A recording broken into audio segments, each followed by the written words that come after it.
The internet's Ain't nobody troubling. like context.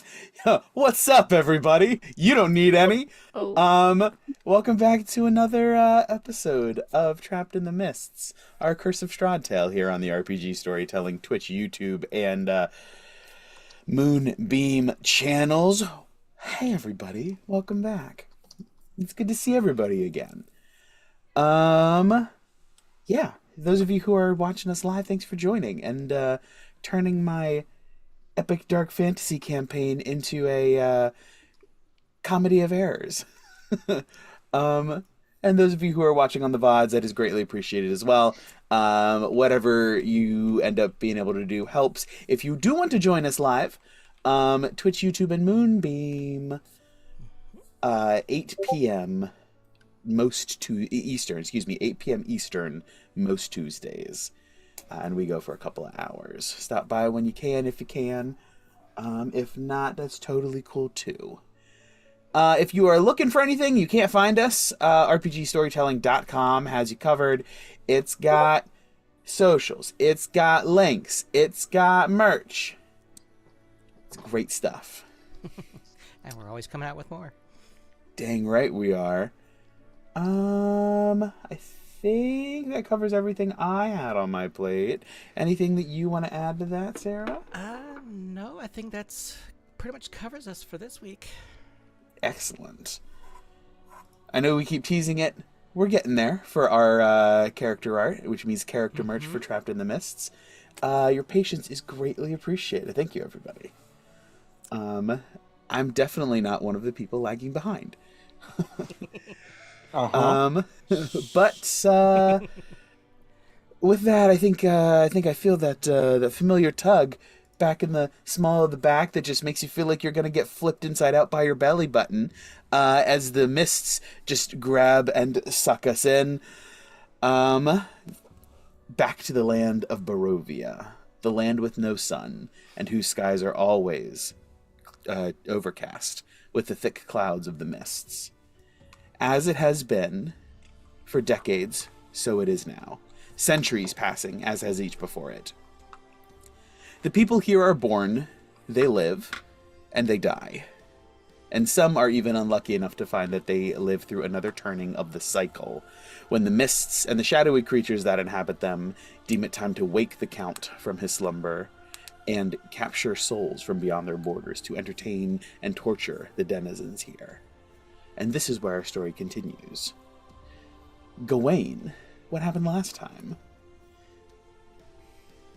So, last time in Trapped in the Mist, we started off the session with us having just recently put down the house.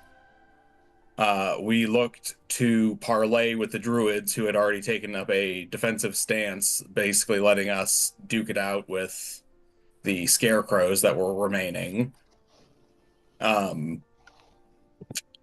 They did not parley with us. They spike growthed us to unconsciousness. However,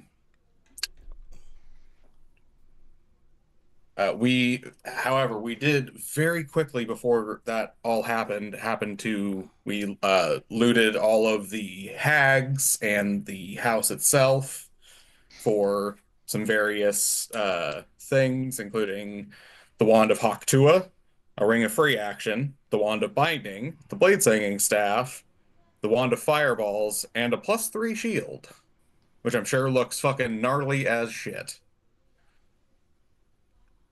Uh, and we were delivered unconscious to Vasalisa up on the hill, who had a mentally and physically defeated Baba Lysaga at her feet. Uh, she got us back up to consciousness and bamboozled us into performing a ritual that I'm assuming just asserted dominance, her dominance over the land, as very shortly after Lady Strahd made her announcement. that she is in fact the fucking land. And we ended up leaving it there and let's see. We decided to escape to the closest place we could to bunker down and literally dig in for a rest so that we could take watches. And I believe we are coming back to those watches and conversations, having under the understanding we are going to complete our long rest. Yes, that is exactly right. This night will continue peacefully, as there are no active threats in and about this area. At least none that would want to mess with you at the moment. So, the evening is yours. And I think I agree, I think it beneficial to slow down for a moment. We've been high octane for several weeks outside of game, IRL. And it's been very target focused. So I'd love to zoom in a little bit and just see how the characters are doing. So yeah, however you guys want to break up the watches, if you want to have any conversations with anyone in particular. I think at least for the watches, Riss already said they wanted to do the second half since they only need the initial 4 hours. Yeah, we broke up the watches last week. Yeah, and Ned Oh, volunteered my to go internet did the first. thing. Ned volunteered to go first, and I forget what order Gawain and Ivor are going in, or if they're planning on going together, if anybody. I'll take Gawain was going to take whatever spot anyone else didn't want. He doesn't really have a preference. Hold on, I wrote it down. I think I remember Ivor wanted to be awake for part of it with Riss as Yes, well. so Ned was gonna Yeah. go first. Gawain was gonna take the second. So basically everyone's got an hour and 20 minutes. Ned was gonna take the first hour and 20 minutes. Gawain was gonna take the second, and then Ivor was gonna take the third, so that he could stay up into Riss's watch if he wanted to. Because he's gonna be working on Caesar and just talk a little bit with Riss.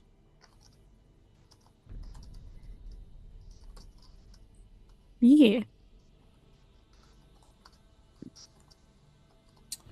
All right. So we said, I'm sorry, I wasn't listening. I'll write it down this time. We said Gawain first? Question mark? Is that what No, we said? Ned First. Gawain, Ivor into Riss. That's right. Gawain, Ivor, Riss. Okay. First watch. Ned, you're alone with your thoughts. You may have answered this before, but are we is it always like overcast to the point you can't see like the moon? Yes. Yes, the moon and stars are not visible either. Okay. So and I also forgot what is this arrangement we have? Like we're not in a cave, we dug holes or something? Correct. You guys like excavated. You basically dug out your own little cave Hmm. around it, like the root ball of a tree, something of that nature. And would have been really nice because Sunflower had the mold earth cantrip. That would have been useful. But we have Gawain, he does stuff. Anyway, so Ned will sit just like outside whatever entrance we created. He'll be sitting on the ground, and he will take his sunglasses off, just put them to the side, stare at the sky for a while, at the not moon because he can't see it. And then he will subsequently take out his Sun Sword of Order, or Sun Staff of Order, sorry. And he's going to focus to attempt to connect with the sword. You place it in front of you. and it's continuously moving. This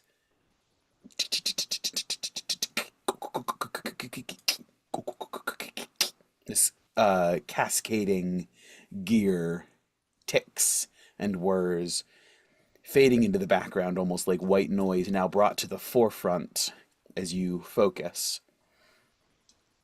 And you feel, almost by instinct, it's a strange experience,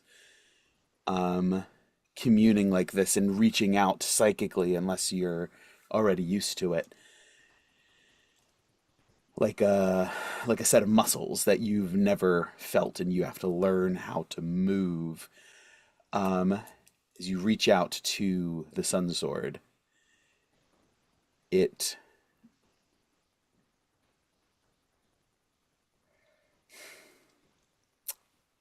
almost feels like it's rising to alertness, almost like it itself was sleeping or was somehow lulled into a complacent state of mind. Yes. What do you require of me, my wielder? Hey, I had a question. Well, actually, I guess my first question is, have you always been a sword? I have. At least, I know no other life. Perhaps I was once a living flesh being such as yourselves, but I have no recollection. How many people have wielded you? There have been hundreds, each one believing that they are the chosen, each one believing that my strength is their destiny, each one ultimately mistaken. To be blunt, I do not hold much hope that your fate will be any different. Well, you may be correct. On the bright side, I'm not arrogant enough to believe I'm chosen for anything. So there's that at least.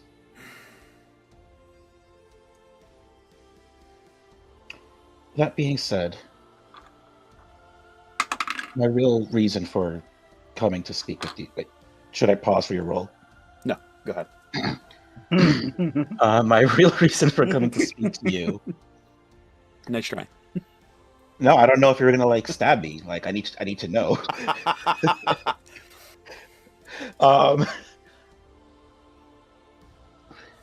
Seeing as you've had so many wielders, I suppose that means you've also seen, well, with hundreds of wielders, just probably an uncalculable number of battles. I have. I feel like my group and our group has not fared very well in our last battles. I don't know what we're missing. I was coming to you for advice on, I don't know if strategy is what we need. But the last few battles we've nearly died in each and every one of them. Even this very last one against the Hags, we actually came out on top. And rather than be able to celebrate a victory, we were immediately knocked out by some druids who were around us, which kind of made the win empty. In fact, the only pure win that comes to mind recently was against a giant bird. And for some reason, I don't remember being there. I mean, I totally was there, but it's like I don't have any recollection of that fight. And I don't know why. But I'm just tired of losing, and more importantly, my friends either going near death or fully there. Not really sure who I can turn to for advice on this.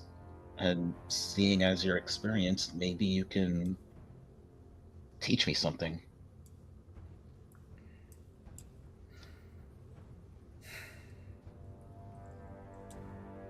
Young one, I have seen many, many battles, as you correctly assume. I have seen many warriors who rely on their natural talent alone.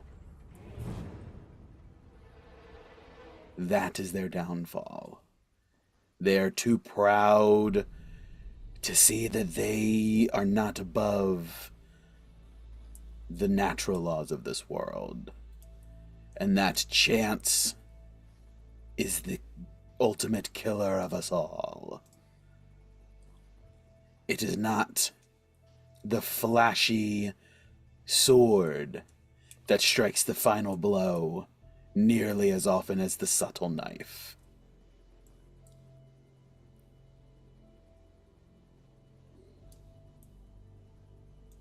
To know one's enemy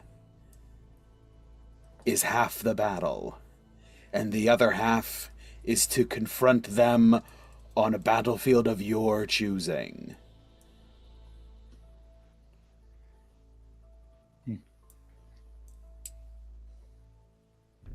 Make them come to you. Hold the high ground. And it will be over for them before it even starts.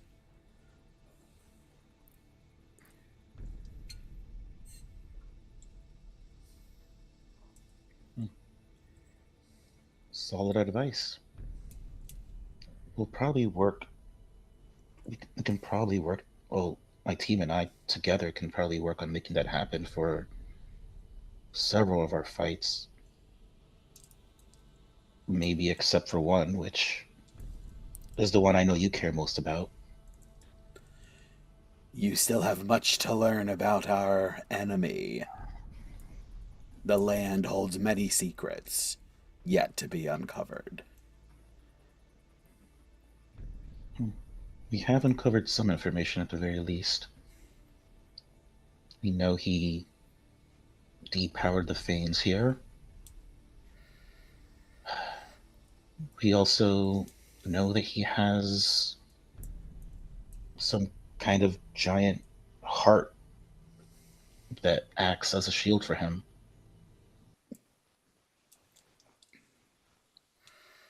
I believe those might be the keys to giving us some kind of advantage. Perhaps returning the Fanes and destroying this extra shielding he has.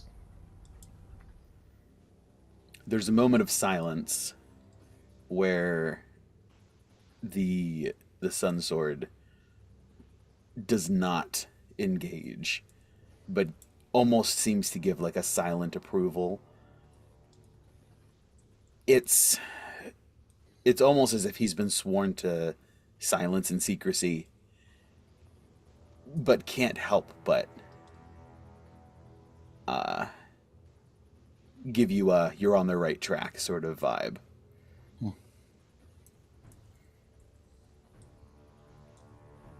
And at the end of that sentence, Ned will also like just open his eyes wide, like in realizing something, because I also didn't realize too.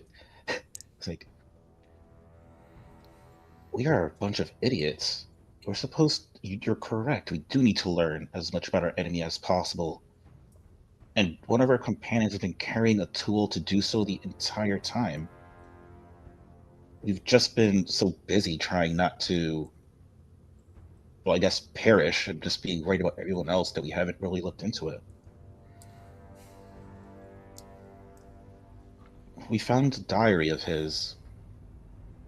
And the last time we used it, we were able to look into his past. You have found his tome. You have done well.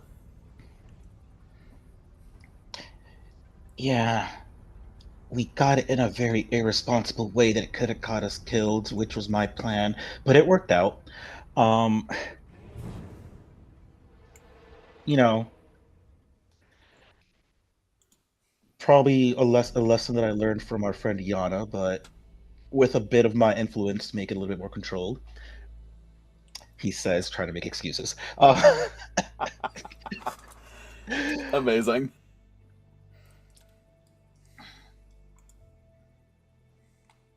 Anyway, thank you for this. It's sometimes good to have the perspective of someone else when you're hitting a wall. And I fear my companions are hitting the same wall, so I don't know that they would have been the best to turn to at this time.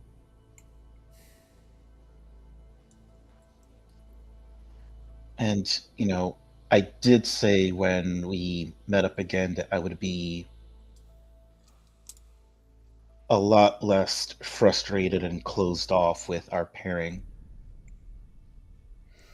So I'm trying to be so and also make sure that we can accomplish our shared goal.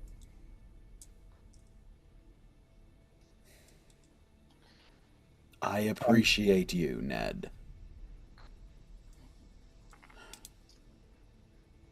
You carry a great burden. I can hear it in the tone of your voice. Responsibility wears heavy on your shoulders. Yeah, it does. Speaking of us dying, I died recently, which, according to the rules of this staff, should have been the end of me. But I think whatever power controls it took pity, perhaps because the circumstances of being in this land maybe screwed over its ideal plan for me. But just like with coming to terms with you, upon coming back to life, there was a moment where I felt the staff gave me the choice of whether I wanted to continue down the path it's set for me. And I think that alone is what triggered this change of perspective for me. My issue with it before was never having the choice, but but having that choice right there to just, even if it was just death or living, was more than enough. More importantly, it gave me a flash of what my focus is, and knowing what's out there in back in my world and what I need to do now, or at least thoughts of what I need to do, has been extra motivation for getting out of here, which requires Strahd to die. That it does. Take heart, young Nedro. Perhaps you have more influence over this entity than you think. Perhaps, just as it seeks to teach you, it also seeks to learn from you. Certainly a possibility.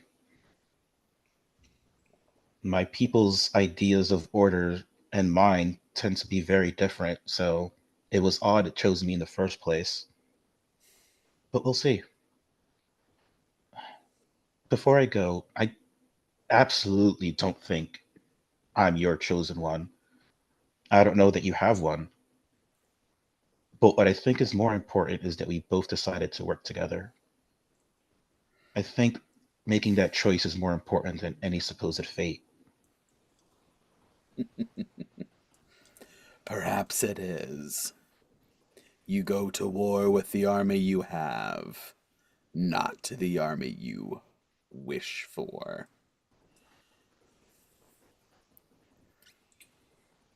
It seems so. Anyway, thank you so much. Um, I don't know if you have a concept of time, but it is nighttime. So, good night. Good evening. Rest well, young one. And with that, Nedro will unfocus and come, I guess, be back in the quote unquote real world. And he'll spend the rest of his hour and 20 just sitting and contemplating the conversation, looking at the non existent moon. And then he will put his glasses back on, sit up, and go to wake up Gawain, which he will lightly nudge him with the head of the with the the head of the staff as a sword. No, wait, no, it doesn't because it's not extended. Yeah, he will lightly nudge him with on the shoulder with the head of the staff. Gawain, it's your turn. Hmm. I'm awake. All Good, right. good. Rolls up. Oh, well, anything happened during your watch? Mostly a lot of thinking on my end, but it's been a pretty safe night. Okay. Well, you get some sleep. I'll do my shift and then wake up Ivor. Of course. And he'll head to bed. Oh, actually, do you have any I was going to have Ivor identify some of the stuff that we got just in case. Do you have anything that you want to add to that pile? Nope. Wait, hold on. The wand of binding was identified already, correct? I I think mean, we I'll put it. just Okay, I don't well, know that I I'll don't know throw that it it in. was formally identified, but yes, with Okay, this, we can say that all of the magic items you guys got correct. were They identified because I went through what the descriptions were. got it. Oh, okay. just this wand, and I'll hand it over, which is great because it doesn't need attunement, which I feel is kind of broken. But that's neither here nor there. Yeah, I'll take the wand, put it in the I'll put it in my hand with the other two wands that I got. Um, can you describe to me what this shield looks like, DM? The shield. Let me see. Like, what kind of is it? Like a tower shield, a kite shield, like a round shield? I doubt it's a buckler because it's +3. If that's a +3 shield, that's a broken ass buckler.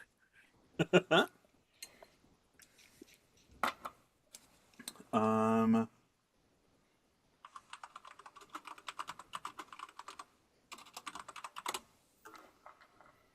Buckler, I barely even know her. oh boy, it's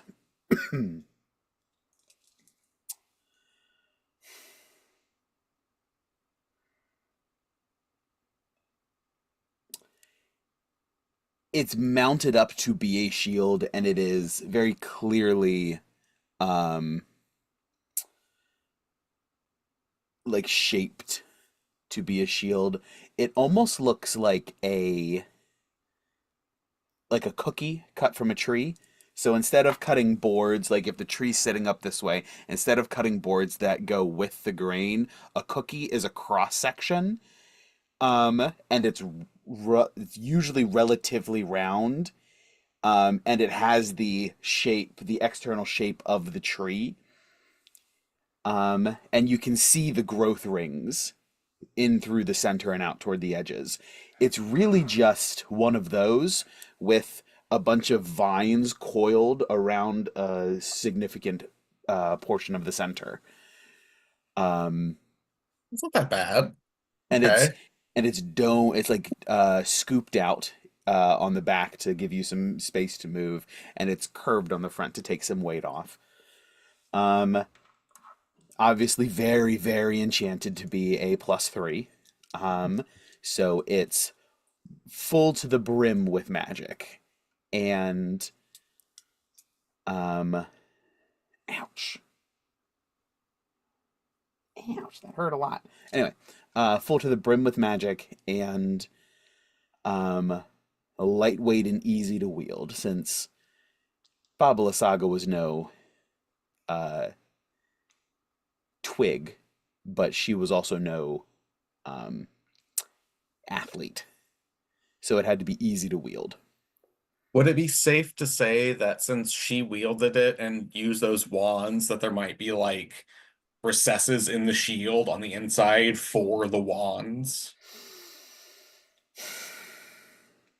Because she had the blade singing staff, right? Mm-hmm. So she'd have to have it like within reach, but not obviously in the dominant hand. She, there's not anything special. It's likely that she was just setting her staff down against the inside of her skull, grabbing it and doing it, and then the staff was still right there. Okay. Okay. Well, if I can, I'm just going to try to put some things of that variety in the shield just so I can put the wand of fireballs and the wand of Haktua on the inside. Yeah, you can store Just them there. for ease of access. Mm-hmm. Okay. Yeah, there's some pits and crevices that you can sort of like wedge them in there. Okay. Makes it easy to transport. Okay. Yeah, I will just go about my watch. I'm gonna make sure that all my armor is nice and clean and all the plant bits are off from the battle. And I'm just going to I'm planning to meditate a bit to not necessarily commune with the Lady of Light, but just give her thanks for trusting me with this increase in capability.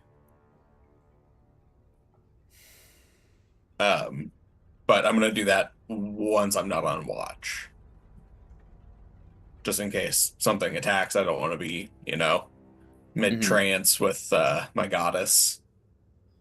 Clearly, I said fuck that and did it anyway. Yeah. Sounds good. Okay. So yes, you sort of settle in and center yourself. And we'll say once you've passed the buck off to Ivor, we can do if you want to reach out to her, we can do that now and just say that this is a little bit like after you've already grabbed Ivor. Okay. Give me a religion check. I believe that's a -1 if I am correct. I am correct. That is an 11 total. 11. You've always done this sort of by instinct, and you start to realize that there might be a ritual to this. There might be rites that either thin the veil enough to contact her, or that draw her in to you. And you try to think back and do the best you can to replicate what you've done in the past, but there must be a step that you missed, or a component that was overlooked, and she remained silent. Okay. You forgot to pay your Verizon bill, so you got disconnected. We're sorry.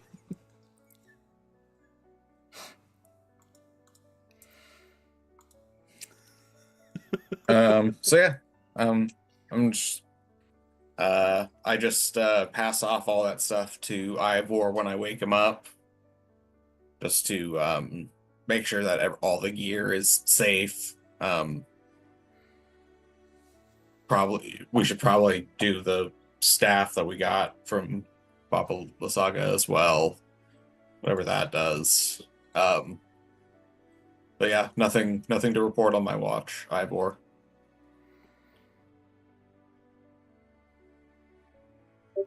Very well. I'll make sure all of the gear is upkept. Did you do something to your shield? Oh, this is the shield that Vasalisa was carrying. It just, I don't know, it seemed rather nice. I mean, obviously not crude, but very natural. I can see that. But I know you worked very hard to improve my shield. But you tell me if this one's better or not, actually.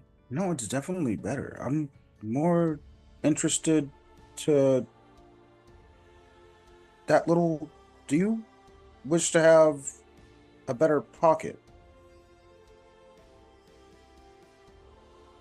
for that storage? For storage of what? The wands. Ease of access. Instead of it being in a crevice, I mean, I could fashion something rather quickly. If you could, that would be great. Thank you.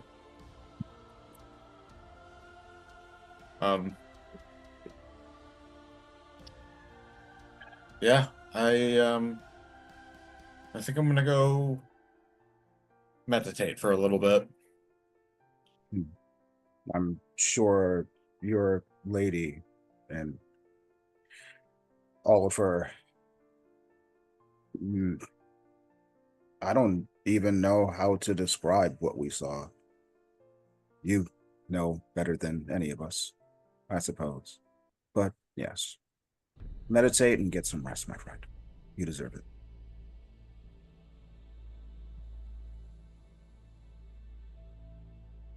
And Ivor will stretch and go and take watch. Tightly gripped is the motherboard for Cesar. And as Gawain steps away, he's going to take the puzzle box and get some metal out and start rebuilding Cesar. It's always a debate whether it's quicker and or easier to just start again from fresh, or if it's worth trying to reclaim as much as you can from the original and clean it, prep it, strip the old and get the new in there. Here in Barovia, it's much more it's probably much more likely or much more beneficial to be as frugal as you can. So you maintain, you take some time to clean, get rid of the broken bits and damaged bits, and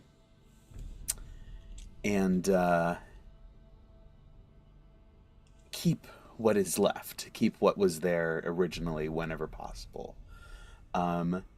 Cesar's starting to look really pretty patchwork, with the repairs on repairs on repairs. 100% function for sure, but a little rugged charm, a little rustic charm. He's not shiny and chrome anymore, shall we say. After some time, though, you bring him into a place where he's still sort of like wires going everywhere to pieces, but you have him reconstructed to the point where he can you can turn him back on. You can power him back up. And he can keep you company while you finish the repairs.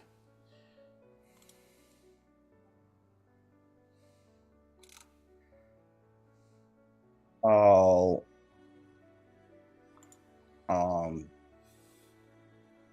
hit the switch, which is now on the side of his head, and take a step back and let him power on.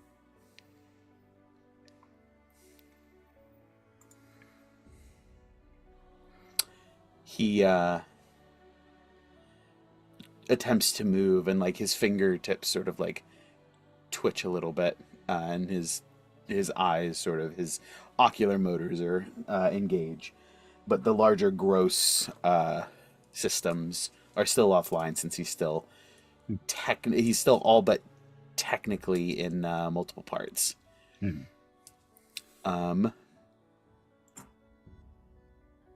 Father, are you there? I am here, Cesar. I cannot see. That's fine. I'll fix that. My apologies for letting this happen to you again.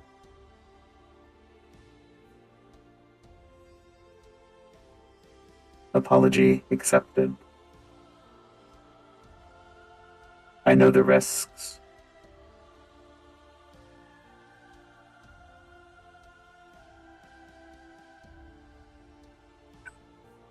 Family is worth the danger.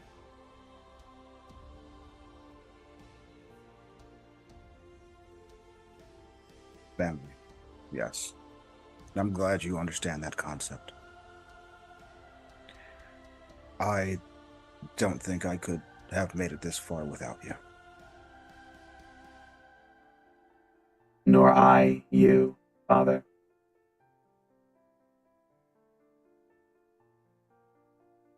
And Ivor will make best of what I have and continue rebuilding him as he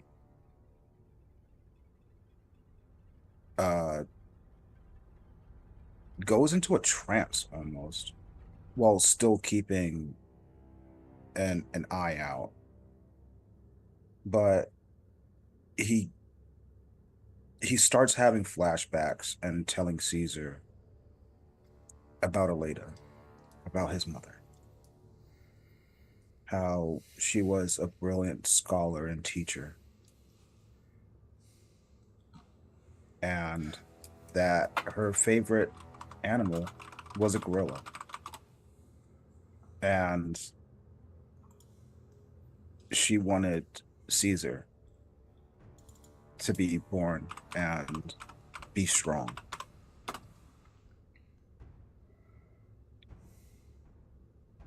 And how much that Aleda really meant to him.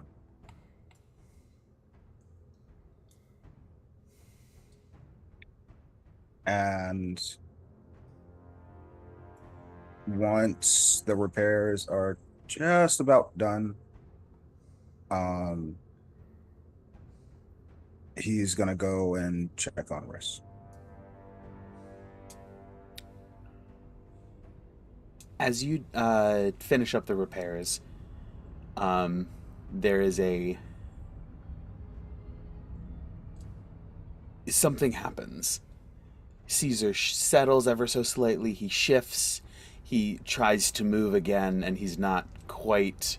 There's a bolt that's not all the way tightened. Something shifts, and wires cross, and a couple of sparks fly. And you hear and you hear Cesar reciting.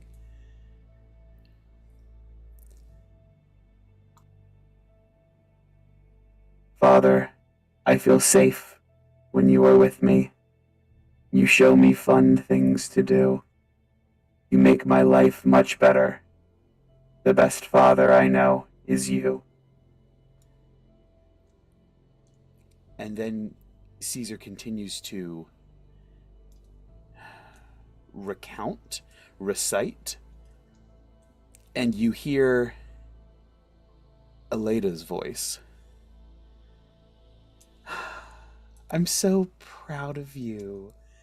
Your very first poem. We'll have to keep that safe for Dad until we're ready to share that with him, okay? It'll be our little secret. Of course, Mother. Our little secret.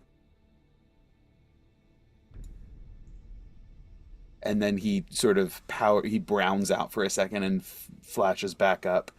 And you see the small little bit that needs to be adjusted to make sure that there's not a continuing issue, and you are able to adjust that and tighten it and bring them all the way back into 100% occupation. As I'm doing the adjustment, visible tears. Father, are you hurt? You seem to be in pain. Hurts? Well, by definition, no, not at all. But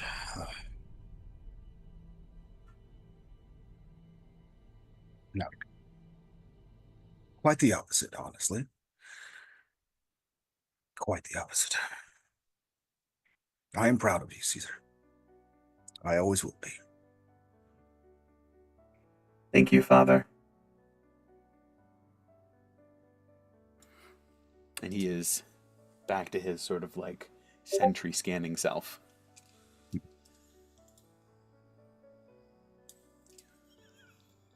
And now that technically he's no pun intended, technically. Back up and running. He is a sentry bot, so I'm gonna go and wake up Riss. Well, they're probably like sitting up, but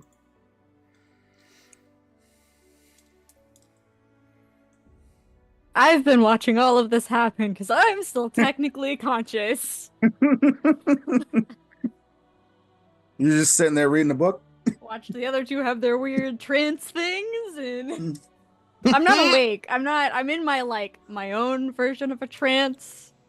Honestly, I don't know if you guys are aware that I am fully conscious and can retain whatever I see in this when I'm in this state, but I do. I don't know that that's come up. Yeah. No, I believe Misty was the only one. Really Fiona was the only one that I told it to because I caught her in the act. Mm-hmm. Oh yeah. Mm-hmm.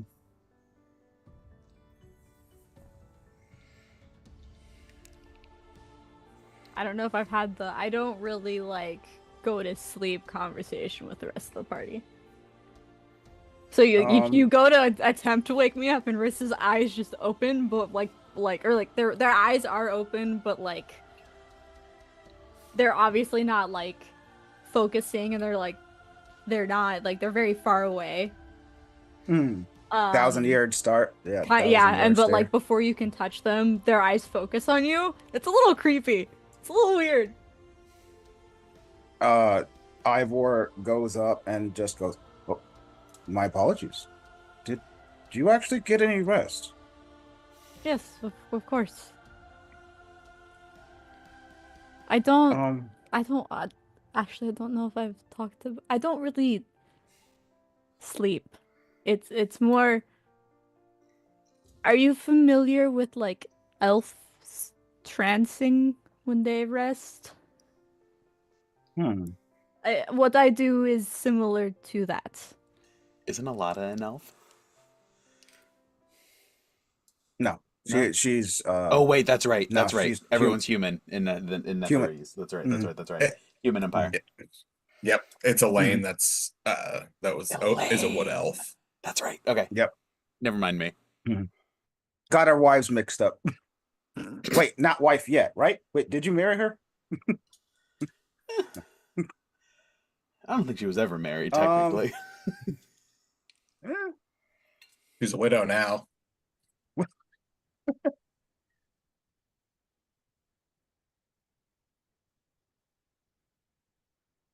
um, I do recall talking to a few elves that came to my shop. Yes, well, when they don't sleep, they more just kind of Is go it more into like a a it's a trance? it's a trance. It's called a trance for a reason. It's very similar to like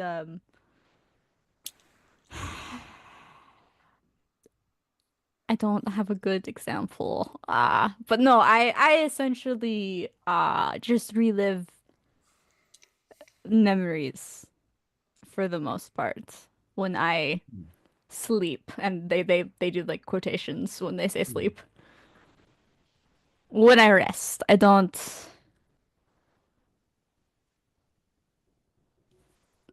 Yeah, I'm fully aware 24/7. Give me an intelligence save, Ress. Why? Am I within 10 feet of Gawain? He's asleep. That doesn't mean anything. That's just Yeah. a passive thing, right? No, it's I can't be incapacitated. Is long resting incapacitated? Unconscious, I think, is incapacitated. Mm-hmm. Yeah. All right. I don't know if I count sleep as unconscious, but shit, that dice is gone forever. Hold on. I apologize. Unconscious. You have the incapacitated and prone conditions. Your speed is Yes. 0. Attack rolls against you have an advantage. Blah blah blah. Lots of. Oh, you're auto critted on as well.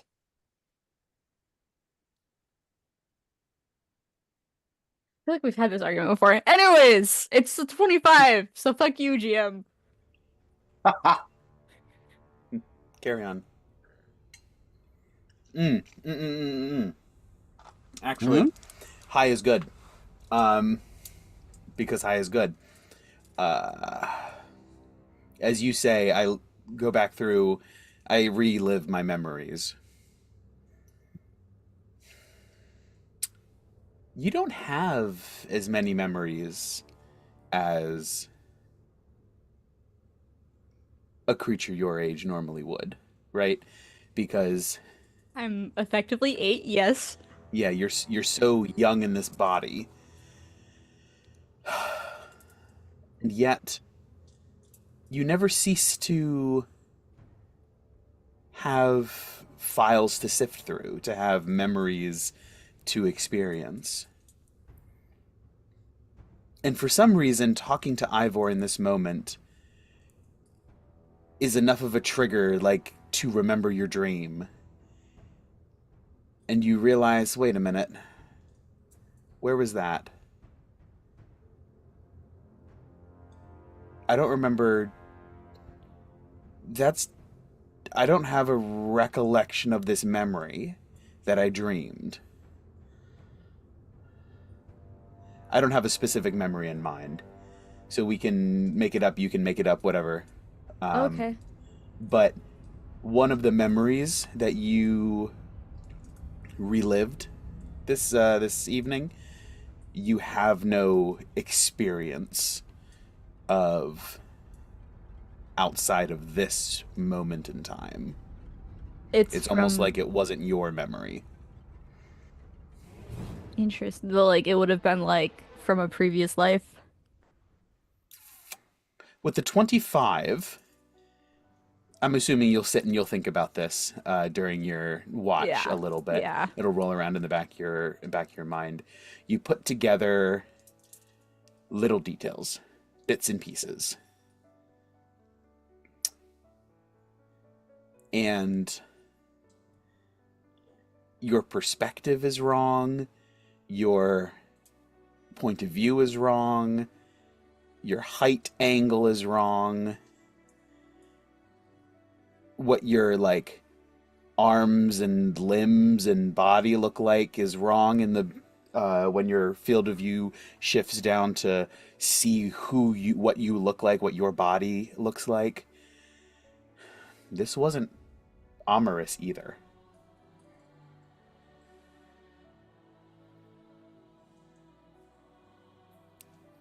Right. We don't know who So it was. yeah. I think at that point Riss would assume, because like the logical assumption at that point would be that it was this soul in a previous body. Not Riss, not Oh, Amaris. right. Okay. I gotcha. I see what you're saying. Yeah, but from a past life. Mm-hmm.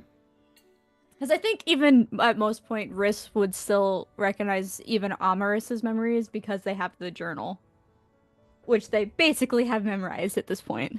Because they had to live that shit for 8 years. But Understood. okay. Cool.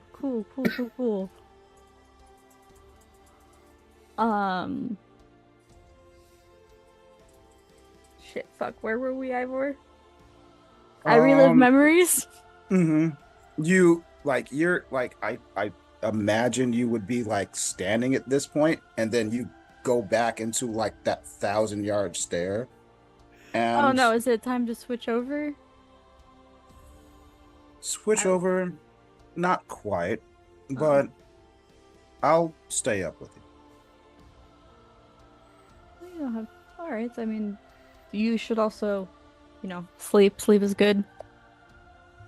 My brain just stopped working.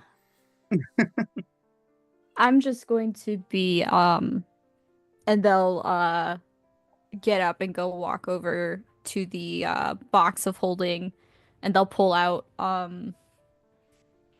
notebook that they shoved in there, and then they also pull out their spell book, and then they pull out like 5 sheets of paper out of the notebook and like spread out in an arc around them. It's kind of weird. No one's ever watched Riss do their like spell experimentation things, but they already have like pricked their finger. There is old blood on some of the pages from where they've been working previously. Everything's written in like glyphs and like arcane. It's all of arcane nature. And I'm just going to be working on my a spell that I've been working on. Feel free to they just kind of gestures like whatever you need to do as well. I mean, you can talk if you want. I'm not saying don't talk to me. I'm going to be working on this as well. Well, you are right. Sleep is good, but and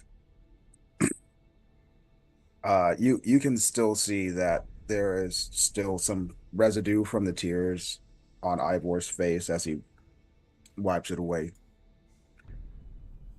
They'll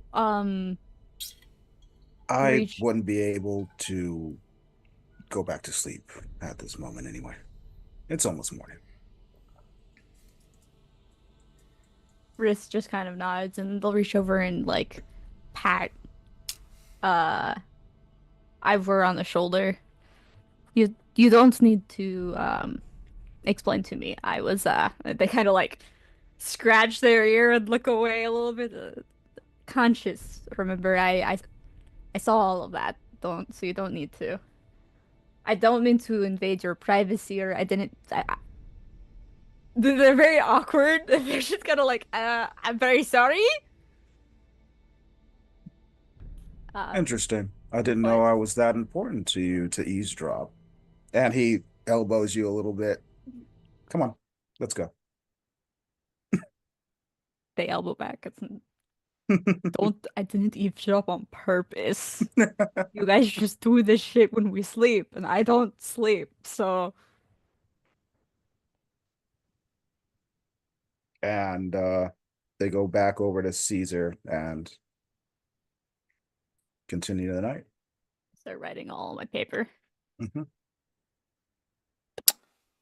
All right. So remind me, you, Riss, said that you were working on the spell. Was it were you meaning Blights. it blight specifically? Yes, modified blights. I believe I replied in our thing. Yes.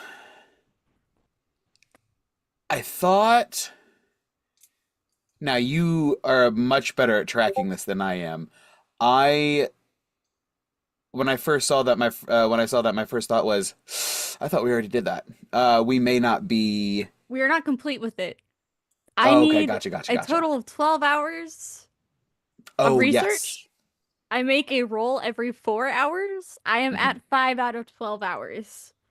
Nice. I don't know Okay. where the extra hour came from. I assume I copied a spell scroll over and I had like an extra hour that I was like, I'll just do Okay. some blight research into. So I'd like, Mhm. I think I would have done some of Strahd, but we did not discuss it beforehand.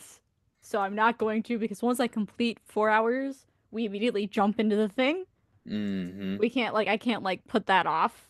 So I'm just gonna go ahead and do blight research, and then I figure, depending on when we get back to Vallaki, we could do that if we wanted to. Yeah, Chris absolutely. doesn't have a lot of shit to do in Vallaki, and they can just spend the time. But anyways, that's a discussion for when we're not asleep. I'm doing blight now, so after this I'll be at 9 out of 12 hours, and I need to roll Okay. Perfect. Yes. because I need to roll at 8. Go for it. Yes. So doing your research. It was what, an Arcana check? Yeah. Yeah. Go for it. Also, GM,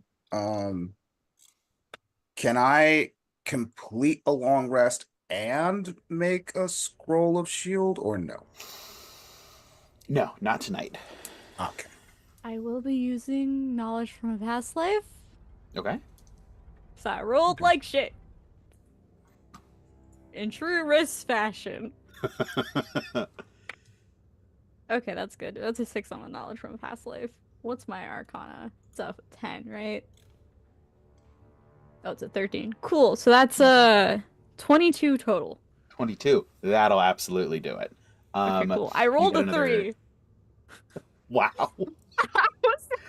Wow. Yeah. All right, let me see. Blight is 4th level? Okay. Yeah. That's a 4th level spell. Yeah, absolutely. Okay, cool. Yeah, 22 for sure does it. You are well on your way. What is it? 9 out of 12 hours of experimentation done. Uh-huh. There's tweaks you need to make to the theoretical frameworks, the arcane wards, and the glyphs, the stabilization glyphs, and the subroutines, and all of those real technical, almost like computery lingo that goes into spellcrafting as a wizard. But yeah, absolutely. Well on your way. Just a couple of hours left, and you feel like you got this.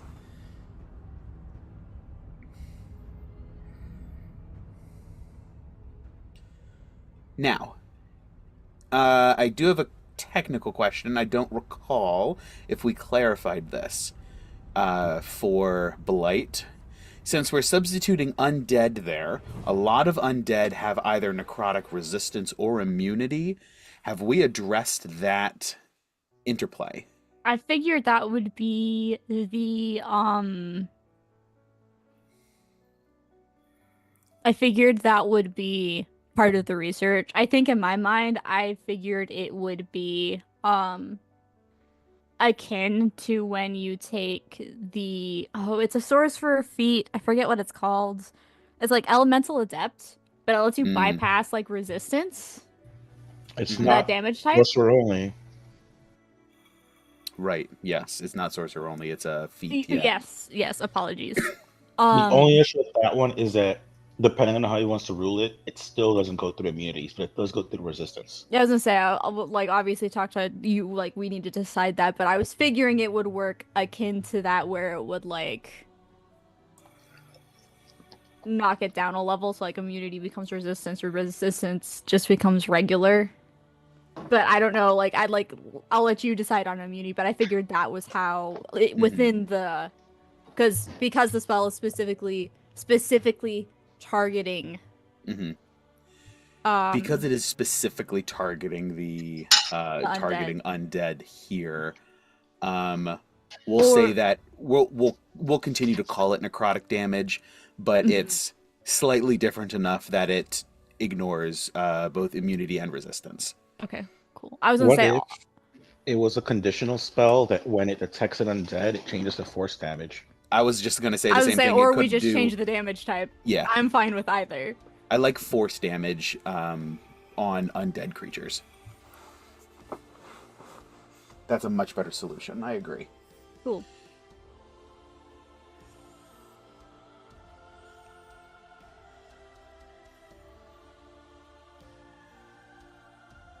Okay, I'm writing all that down.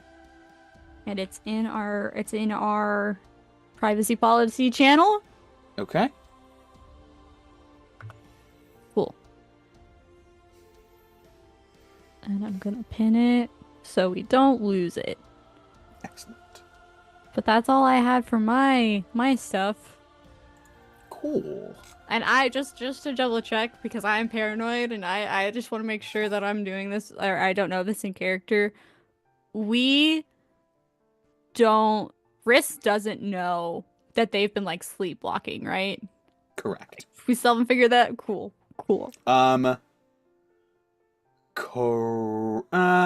There are nights where you don't have any recollection. Okay. But it hasn't happened often, and it's only been recently. Okay.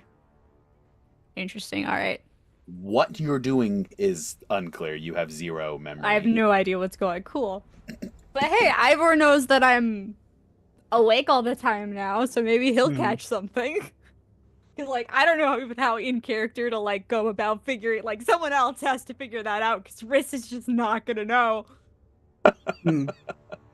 Because now that, like, because Ivor walked out with you back up to Cesar, and if you want, you can tell Cesar to keep an eye out too. Well, Cesar would have been aware and listening to the whole. Mhm. What I'm saying is, Riss doesn't have the knowledge to say, "Hey, I think weird shit's happening to me some nights when I'm resting. I need you guys to like watch out if I'm doing weird shit." But they don't know that weird shit is happening, so they can't warn you guys. Correct. Mhm. For all they know, the random nights where they're essentially blacking out are normal because they've never met another reborn. Sure, it's out of the ordinary for them, but like, there are nights where you don't dream or you don't remember your dreams. So, who knows? Not Riss. Not Riss. Like they're Not smart, Riss, but that they're is correct. flying blind at this point. Actually, GM, can I ask Cesar if he has seen Riss sleepwalk? Would he have...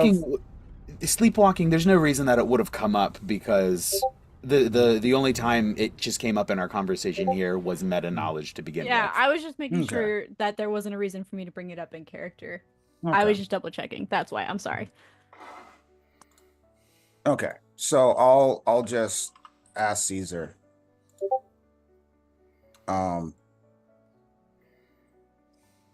I know that this might be a bit of perhaps a burden, but you understand that Riss is family, right?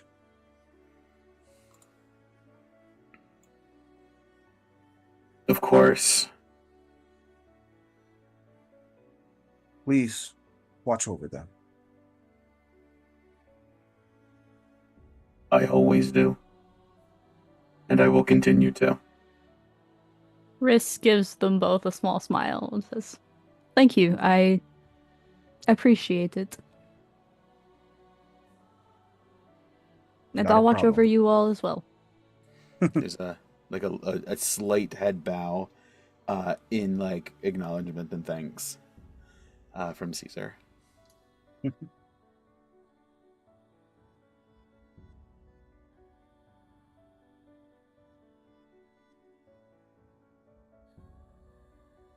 Since I rebuilt Caesar, does he still have the glamour up or no? Still up? Okay. So he's still a tall, handsome man? He's yeah. The glamour is tied to his essence more than his any sort of physicality of his form. Damn, Lady Walker really did a number on him. Asset, baby. Maybe that's what the magic circle was for. Asset containment. Yeah, that secret room was just a WWE like ring for Yana and Gawain at one point, but I digress. I thought Want it had my more Yana back. sumo vibes, but whatever.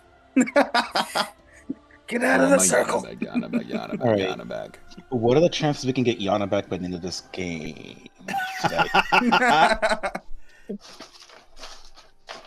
I mean, fourth watch is rolling around. Is the sun coming up? Can we tell throughout the mists? Yeah. So as eventually Ivor, you drift off and sort of doze for maybe an hour or two before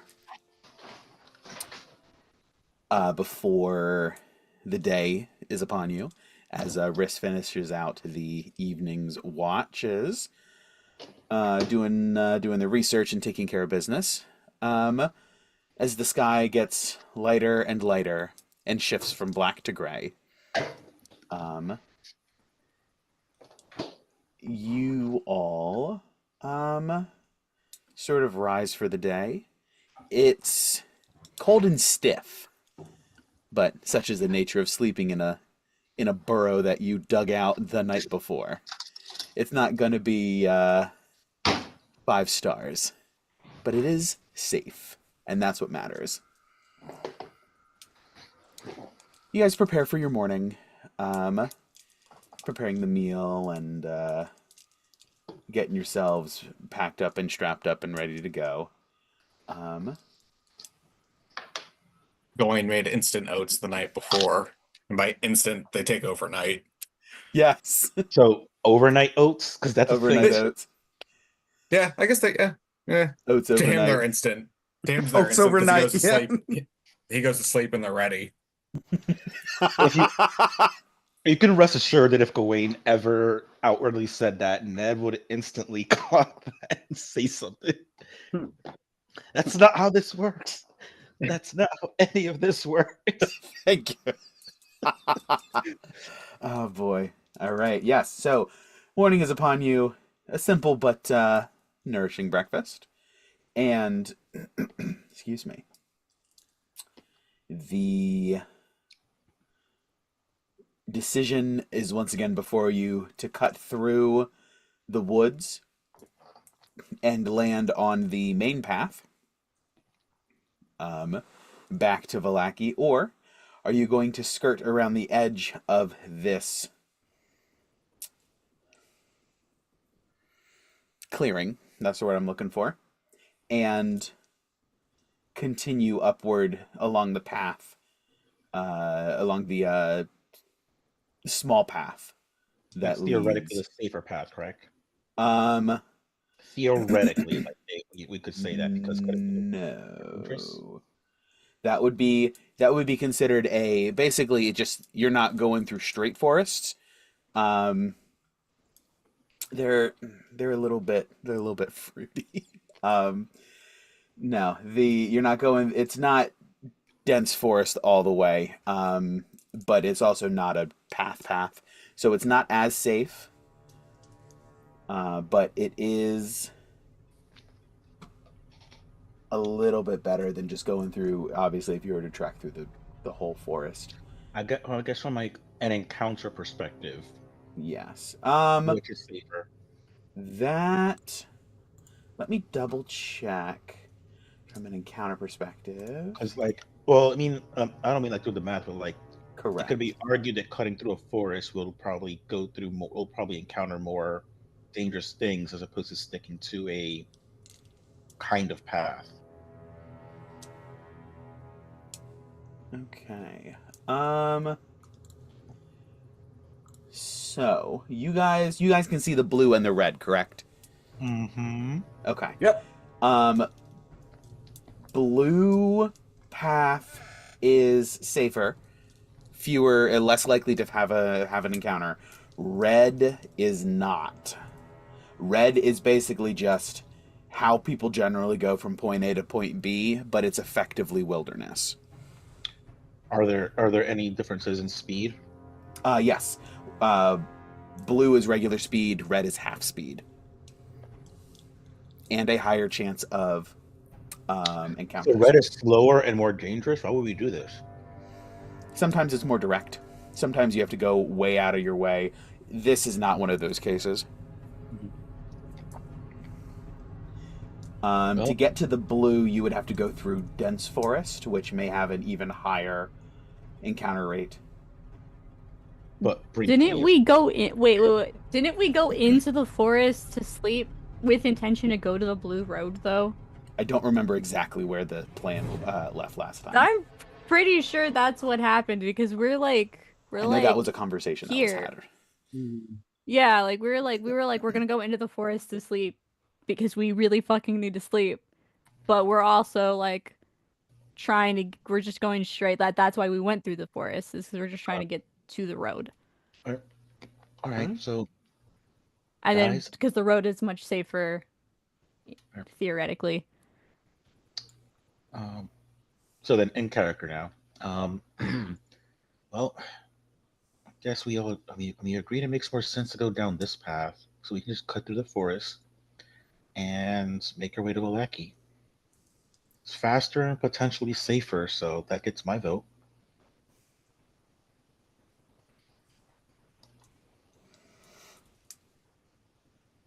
Sounds good to me. All right. So you guys continue through the forest on your way. Sarah, roll me a d20. If you roll a 20, Yana automatically comes to us. 20. You're 10. not gonna like it. Yeah. 10.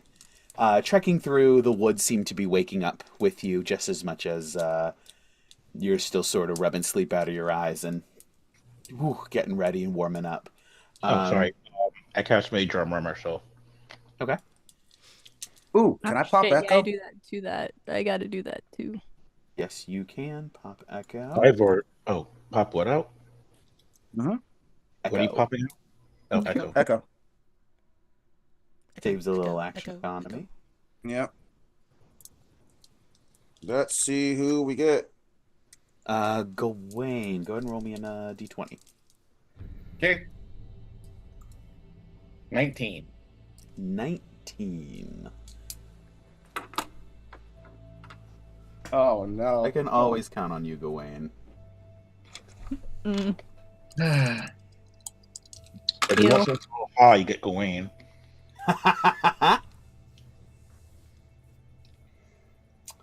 As you're walking through,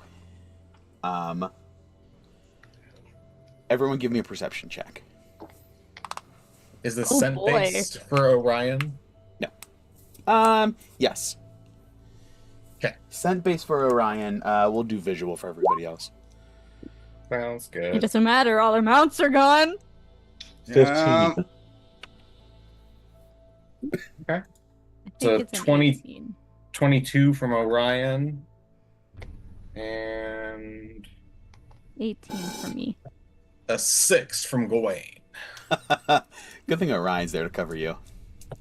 Can Echo roll? No. I got a 3. 3. You I tried. like to think that him and Ivor and Echo were just sitting there talking, just engaging in really like meaningful conversation, and that is completely fucking distracting you tactically. Oh, wait. Can Cesar Which- roll? Which echo did you get?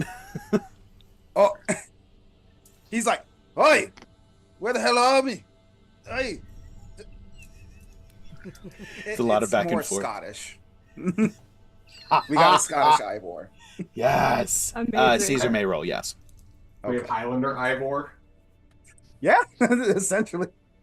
Ivor. Ivor. I couldn't figure it out. I was on the same You were path, getting though. there. You were getting there.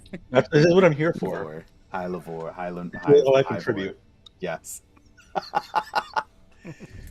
What'd Caesar get? 3, yeah. Also completely entranced. Because he is the subject of a lot of this discussion because, Ivor also has a Caesar back in his world. Where, oh my gosh. We're gonna have to do a one-shot where we all just play Ivors. It's the Just same different character accents, sheet, yeah. just different accents, and that's the only thing that's different. Yep. I will speak exclusively in Spanish. That's great. Yeah, Sarah, you're gonna have to get subtitles in chat. Amazing. Yeah, Ned with me, you and basically just get Riss. a choice of accents. Ned, Riss, and Orion. As you guys are continuing to push through, Orion sniffs something and looks up. Ned and Riss, you both look up as well and just sort of like catch something in the canopy above you. After a moment, Orion gets your attention, Gawain, and then the rest of the group noticing grabs the attention of Ivor's and Cesar, and strung up in the canopy in the branches is a upside down, just it looks like a dirty druid humanoid of some kind, just hanging, fully exsanguinated.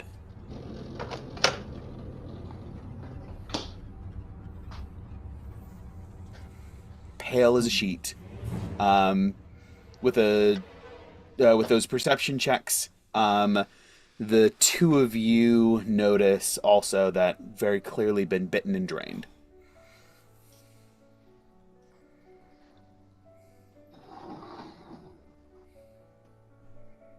How old do they look? Like, how old does the person look to have been when they died, or how old does the body look? How old is the body? Oh, fresh. I was gonna say, okay, this was No Vasalisa. decomp whatsoever. Yeah, all right. Needed a traveling snack.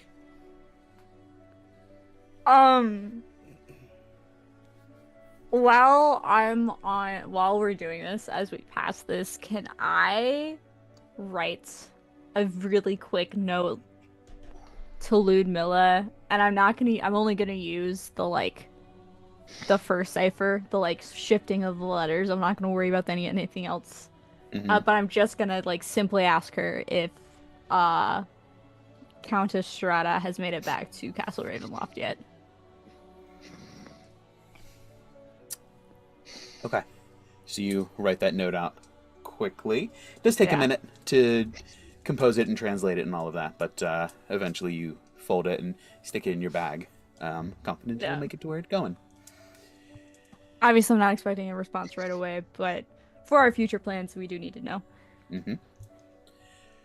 Are you guys leaving it there, or just going, or are you going to do anything with this corpse hanging from the trees? Do we? Oh, sorry, go ahead. I was gonna suggest In case whoever did this is still around, we keep our eyes open.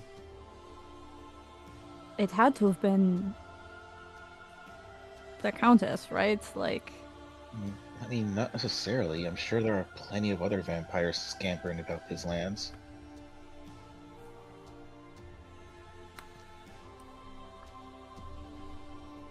How high up in the trees is it? Canopy is easily 20 feet up. So relatively climbable then. Yeah, not terribly hard to get to if you're going for it. But it's also not done on the ground. Oh, I'm just going to throw you up here. Somebody had to make it happen to put him up there. We're gonna give at least Gawain's just gonna look at them and say we should give them a proper burial. And I'll go ahead and I guess reduce density on myself to make myself lighter with a higher jump speed or jump distance, so that I can try to hop my way up to at least get hands on a branch. Okay. If you want, Cesar can give you a boost. Yeah. Fastball special. Yes. Reduce density. That's the valuable option. Mm-hmm. Yeah, he like Cesar will just get into a volleyball stance and just go. It's it's like Zeus's movements from Real Steel. Boom! Just sort of like throws him up there. Yeah, I'll say with those, a combination of those two, no check required. You get up there, grab the tree branch, you're up there. And it takes a moment to swing around and maneuver yourself, but you can get him down. He's partially tied, partially tangled, so it takes a moment, but after just a little bit of effort, he's sent tumbling down to the ground. And it does appear to be a him, this corpse.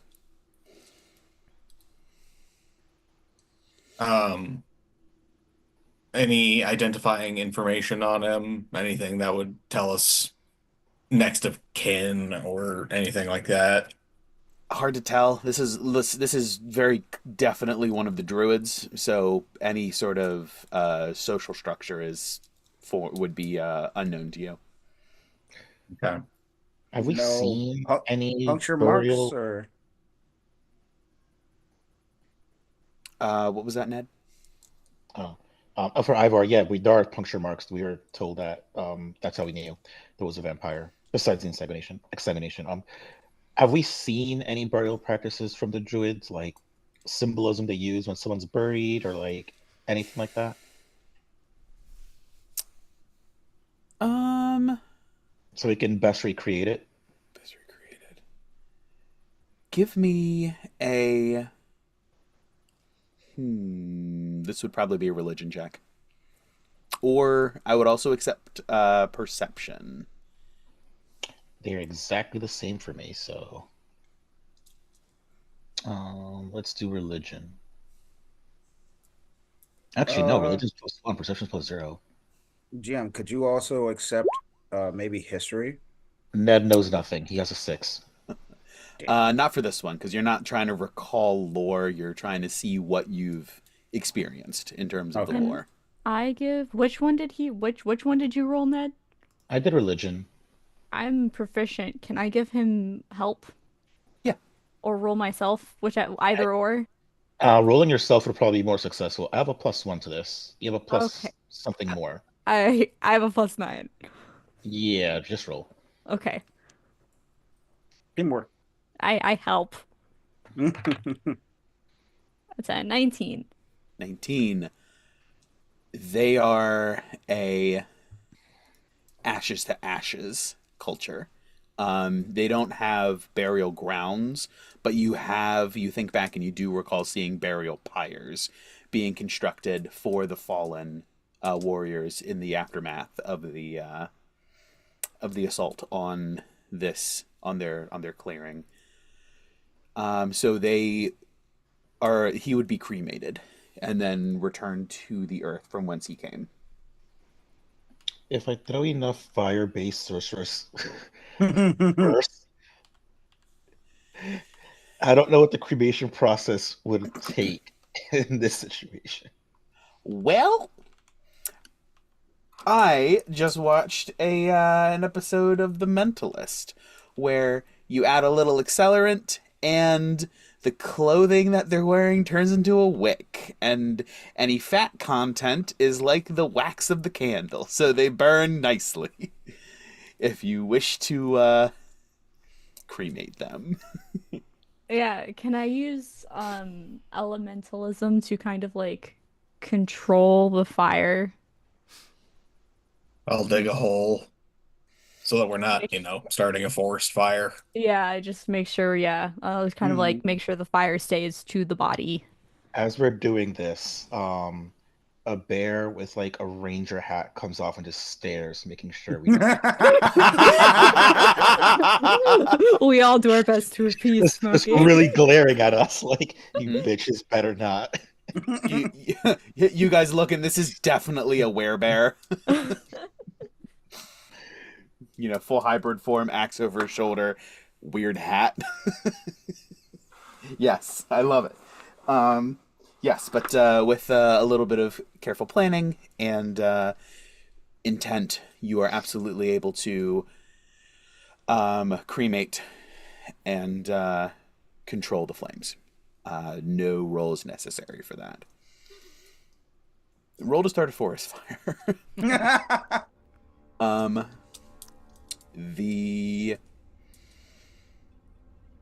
It all in all takes 15-20 minutes at minimum to get him down and get him prepped and for him to fully burn, given the encouragement you continue to do with magic.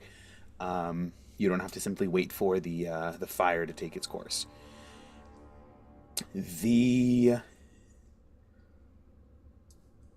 As that the body is consumed, you sort of bury it in you bury the ashes in the hole, and sort of smother the flames with the excavated dirt. You guys continue on. Everyone give me another perception check. Let's see if I get higher than a 3. I got another Um, 18. Scent based again, or Yes. no? Okay. Riss, you said you got a what? 18. Nice. I know. 17. Nice. Dirty 20 from Orion, a 15 from Gawain. Okay. 13. And Cesar? 11. 11.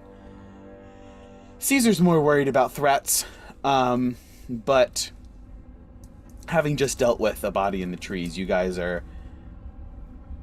it's on your radar, and you find another one. Fresh, exsanguinated, drained. And I assume something similar. You take it down, burn it, bury it. Another 20 minutes.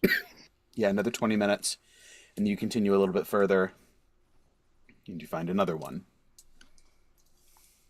Did any of these have like little bits and bobs, like necklace, a ring, anything that we could then, if we ever go talk to the druids again for peace talks, that we could be like, hey, we found some of your people and we did the thing that we thought they would want? Yeah, you can definitely try to collect some identifiable, what you would assume to be identifiable markings from them, for sure. Okay.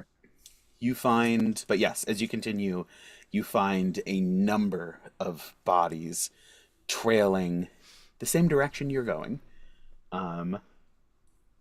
It's unclear if Vasalisa / Lady Strahd, excuse me, goodness gracious, knew where you would be going and planted the bodies, and if so, how? Or, and this might even be a worse thought, you just happen to line up with a vector of bodies in this forest, and there's just a web of exsanguinated druids. And you're not following the path, you're following a path of bodies. So it's either intentional and it raises questions, or it's random and it raises graver concerns. But you only run into 3 of these corpses before you break through the tree line and ascend onto this portion of the Selenka Pass. You have traversed it before, headed down toward the mountain in the south. However, you continue north, going the opposite way back to Vallaki. And we will pick back up there. I have got to use Nature's Calling me, guys. So we're going to go ahead and take our bio break here. Let's reconvene at 10 o'clock, or whatever the appropriate time is for you, about just right about the change of the hour. So about 15 minutes or a little bit more. And we will be right back. So don't go anywhere. There's more surprises in store for the party. Don't touch that dial. We'll be right back. Grab your drinks. I'm touching Get the some earth dial. juice.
we dropped off. Hey, welcome back, everybody. Thanks for sticking with us, those of you who did. And those of you who decided that the 15 minutes for a bathroom break was too long to stick around, dead to me. I'm just kidding. You guys are great. I totally get it. I would also often watch halfway and then go do my own thing and then catch the VOD for the second half. Totally understandable. So, we pick back up, the party having completed a long rest and having some slow character moments in a quaint little dugout that they dug out themselves at the base of a tree's root ball.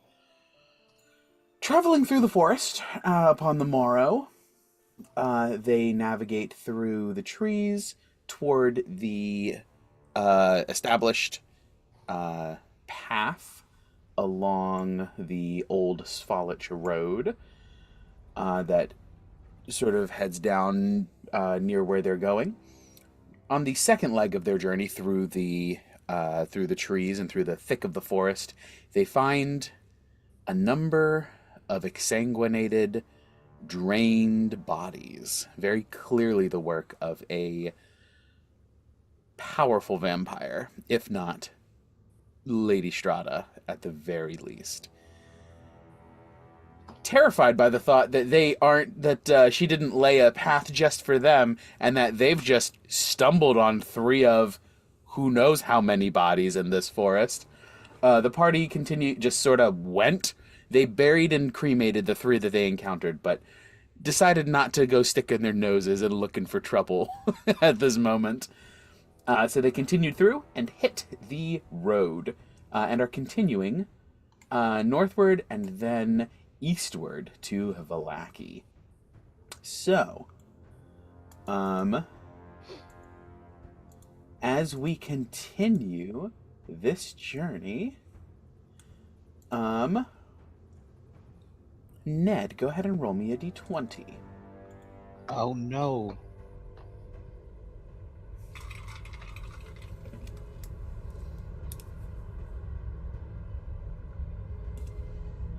Oh shit. I pulled a Nedro. Natural 1. Oh No boy. fucking way. You fucking did. Luckily, It's fine. This is a good one. yes, random encounters occur the higher you roll. The threshold is at the top of the range. So a natural 1, guaranteed smooth sailing, which is wild because I definitely would have flipped it the other way. But that works. Again, quiet as you guys are able to sort of muse on the recent occurrences of the in the Svalich woods, the bodies you found, the journey you've had, the conversations you've had. It's a quiet journey for you all. As you continue to push onward, Riss, go ahead and roll a d20 for me.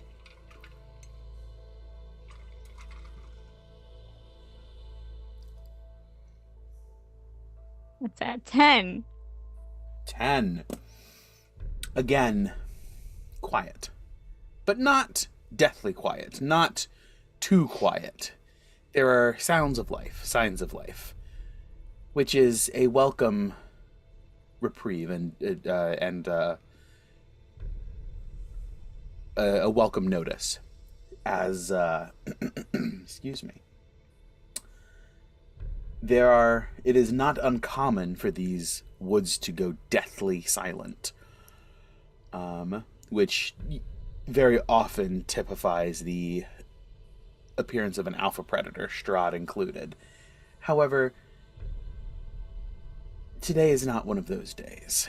The forest remains chipper and full of life. Drones of insects, chirps of birds, chatters of small mammals, and in the underbrush and in the trees, continues onward as you approach the this intersection and can see just in the distance the destroyed remnants of the Raven River crossing that was blown up so many weeks ago by Miguel and Alejandro in their bid to manipulate you at Krask, which you solidly outmaneuvered them. However, the bridge remains derelict.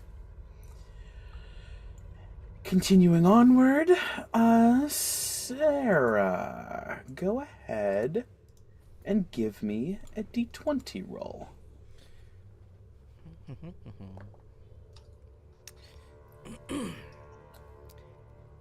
19. 19. Oh wait, boy. that's right. You rolled. You did roll last time. Uh-huh. I thought. Forgot that I had you roll twice on the strip. That's not a problem though. All right. Let's see. What do we find here? A crate of healing potions on the side of the road. That's what I'm hearing. As you go and roll a d4 for me. 2. 2. A statue of the sun god that Ivor can pray to. You guys cross here, and sort of begin to loop down around, and past this Y intersection, which you know leads off to Argynvostholt. You bear off to the left and continue along the main path toward Vallaki.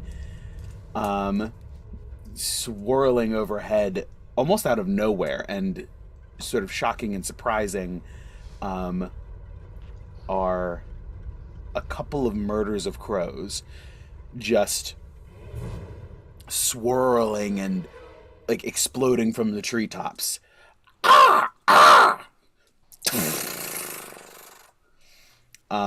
Choruses of screeches and screams, swirling around you, almost like a locator, and then flying off.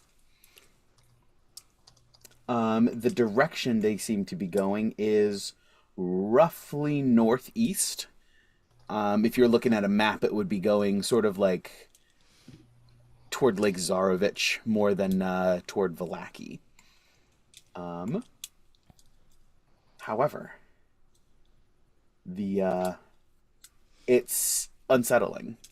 They seem to act with purpose, intelligence, far greater than a raven would. And while they are known to be quite smart, these actions belie a sinister intelligence. And it is unclear to whom they report, if they report to anyone. Van Richten. You guys continue onward. So that was... It's been about 2.5... Let's see. 1, 2, 3, 4, 5. Yes, it's been about 2.5 hours. So it's pushing mid-morning. As... Ivor, go and roll a d20.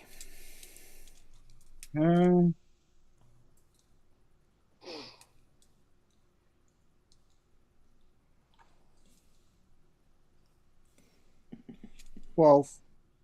12. You guys pass through the... I think that's a 12 on the because I rolled that online. Oh, that's fine. That's not a worry. We'll stick with 12. As you pass through the crossroads here, where you have fought hanging scarecrows so many times, the gallows hang empty. And you walk through ready for a fight to break out. But there is none. For the first time in a very long time, the crossroads here seem peaceful, unbothered by the goings-on of the world around them. Is this the bridge with the mushrooms? Yes. You guys are approaching the bridge that had the brown mold. Not the one that killed Irina, but the other one that you guys were able to navigate. Excuse me. As you guys pass through the crossroads, tense and ready for a battle if one were to jump out and smack you up alongside the head, you continue toward Vallaki, arriving at the western gate and crossing over that bridge. You have been traveling for 3.5 hours. Actually, you've been traveling for 4 hours, so it's solidly noon at the very earliest, if not early afternoon. So it's like 1 o'clock. Gawain is a very big man. Mm-hmm. As you guys enter Vallaki, get you on the right map.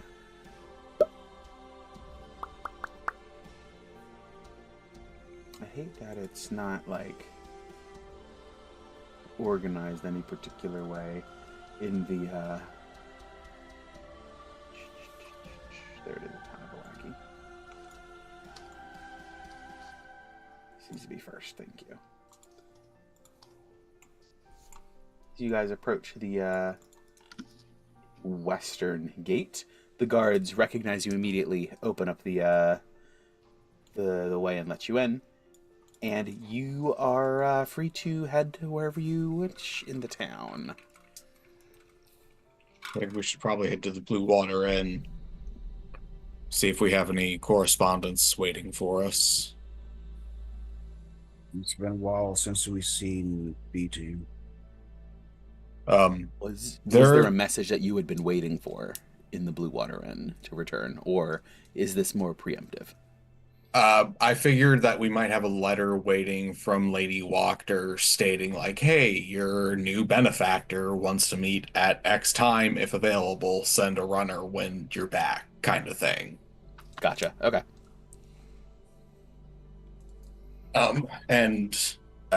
Gawain is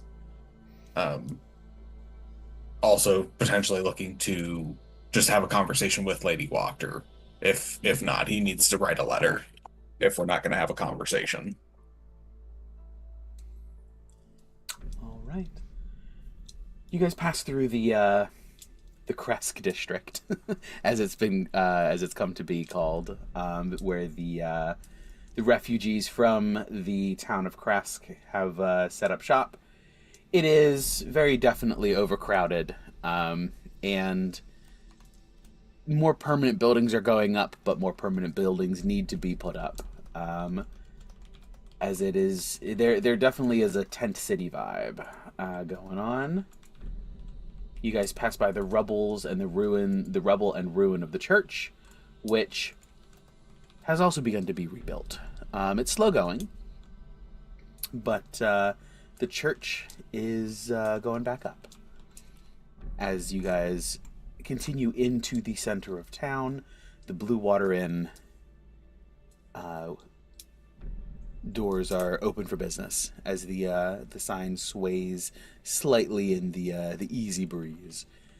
It is much more comfortable here. The temperature is much warmer than over in with the Druids or up on the mountaintop, and it is comforting. It's, for many of you, it's home, and for some of you more than others.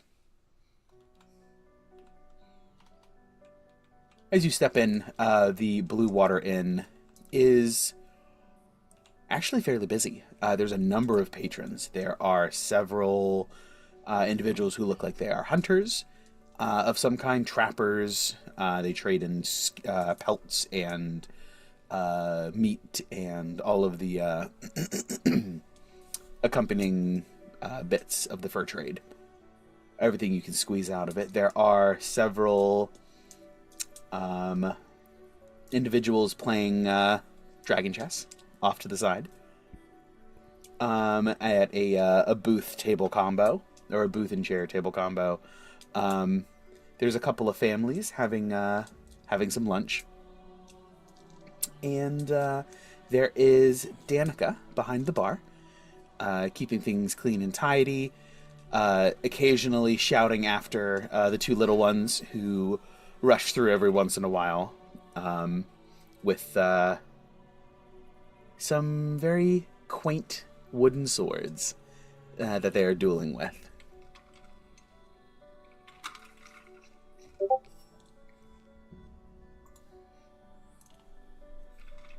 Mm-hmm.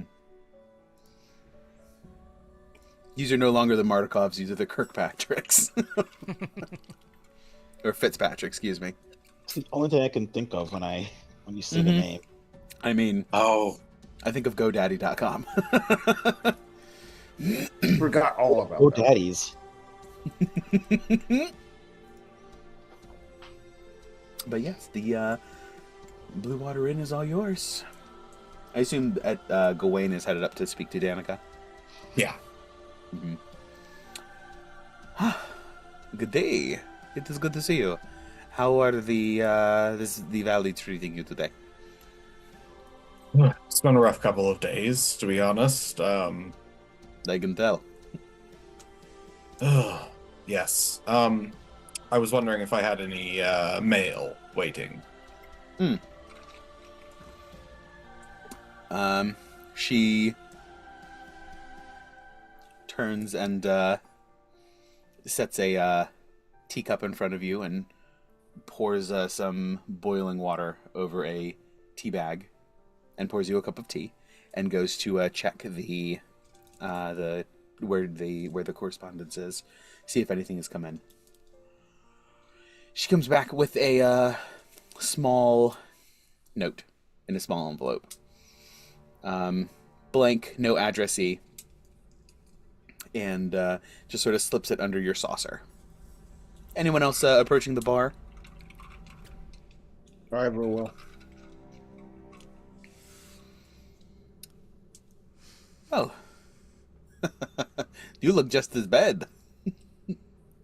Clearly the last few days have not been kind, but I am glad to see that you have overcome. And you're still here with us. Even if you are worse for wear sometimes. What can I get you?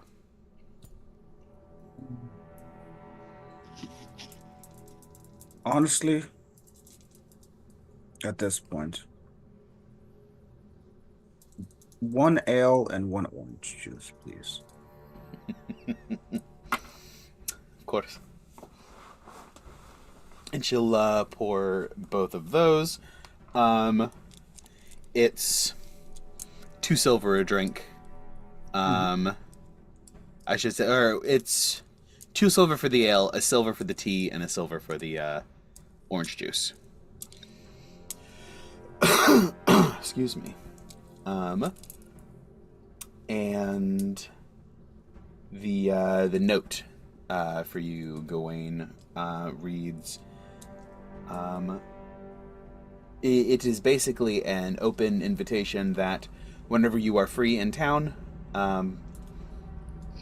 your presence has been requested at Town Hall to discuss a number of issues, or a number of issues, a number of topics with Lady Wachter. Standard business hours. Yeah. All that stuff. Yes.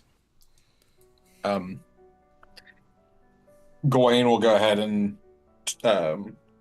just turn to the rest of the party after reading this. Do we have a moment to go meet with Lady Wachter? I would personally like to request some aid from either her or our unnamed patron. I find myself with new capabilities, and I unfortunately require some new material components for some spells. for a spell.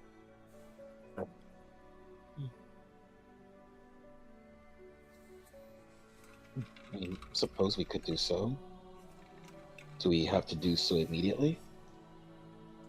It said whenever we have time, basically, within normal working hours. So we would be able to send a runner and then still have some time to go do something while the message is being sent. Steven, what time is it and how far are we from the end of normal working hours? It is about 1 o'clock in the afternoon. You guys have several hours before anybody is going to consider turning in. Is it 5 p.m.? Is that Roughly? Yeah. So you have about 4 hours before you have to worry about anything. Wow, a mayor who only works 9 to 5. Good to know. Values her time.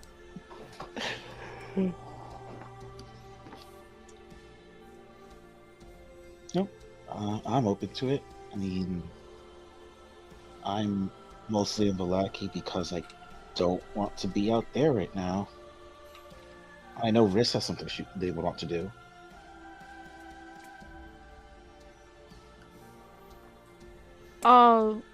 I wanted to stop by the library, but we can do that at any point.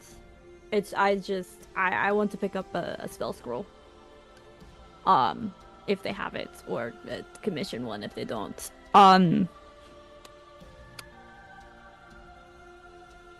But that's fine. We can go do this now. Why don't we send a runner? Why don't we have have Danica send one of her children to go deliver a message, and in that time we can go to the library. Divide and conquer. I appreciate that thought. Not divide. Just, take care of one thing while the other's taking care of itself. Oh, also, I had the thought this morning, talking to Ivor, before everyone was awake. When do we want to do the next chapter of the tome? And I'll pat the book that's like attached to my belt via a holster. Could we do so tonight? I think at this point, if we want to win, we need to learn as much as possible. At least that's the advice the sword gave. The sword gave you advice? I mean, I asked for it. Interesting. It seems as though you've been chosen twice, it seems. How lucky are you? I was chosen once and didn't want to be. And the second one was more of an agreement between two entities. Ivor thing. Sorry, say that again. So being chosen isn't necessarily a good thing. I can respect that. Ivor is focused on Nedro, but Cesar is focused on the staff. What is the staff doing? The staff? It's on my back, by the way. So the staff is continuing to do its planetary gear rotation, and as Cesar watches, the sun sword hilt is slowly rotating. With each, if you stare at it, it's like watching the minute hand of a clock. You can see it inch with every, or at least flicker with every flick of the second hand. And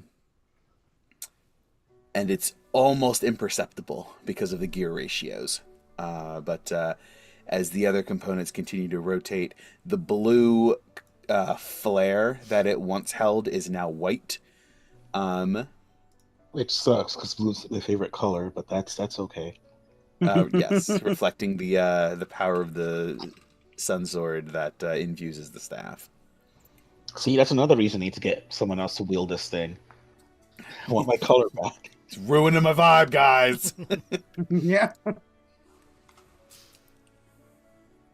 So, but yes, the staff seems content to continue its endless rotation in proximity to Ned, carried along with him on his adventures.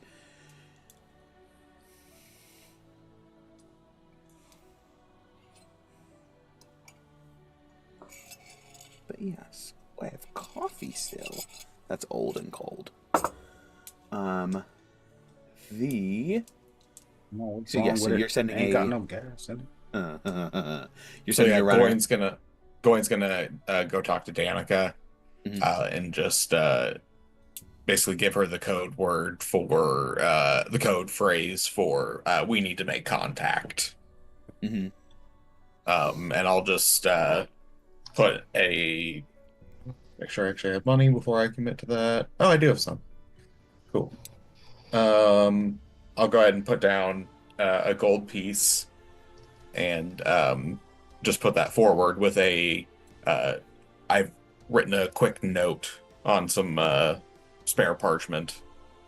Um, just basically just giving a heads up of like um, we're gonna head to go do this really quick, then we'll meet you here. Um, and I'm going to try to give as much of a heads up as possible, saying that I'm requesting, if possible, material components for resurrection magic. Mhm. Okay. Yeah, not a worry. Oh, this is gonna be great. Yes. So, you pass that along. She responds in code, saying that this. I'll see what the chef can throw together for your request. And runs and grabs one of her boys. Ivor also just puts down one gold piece underneath the orange juice.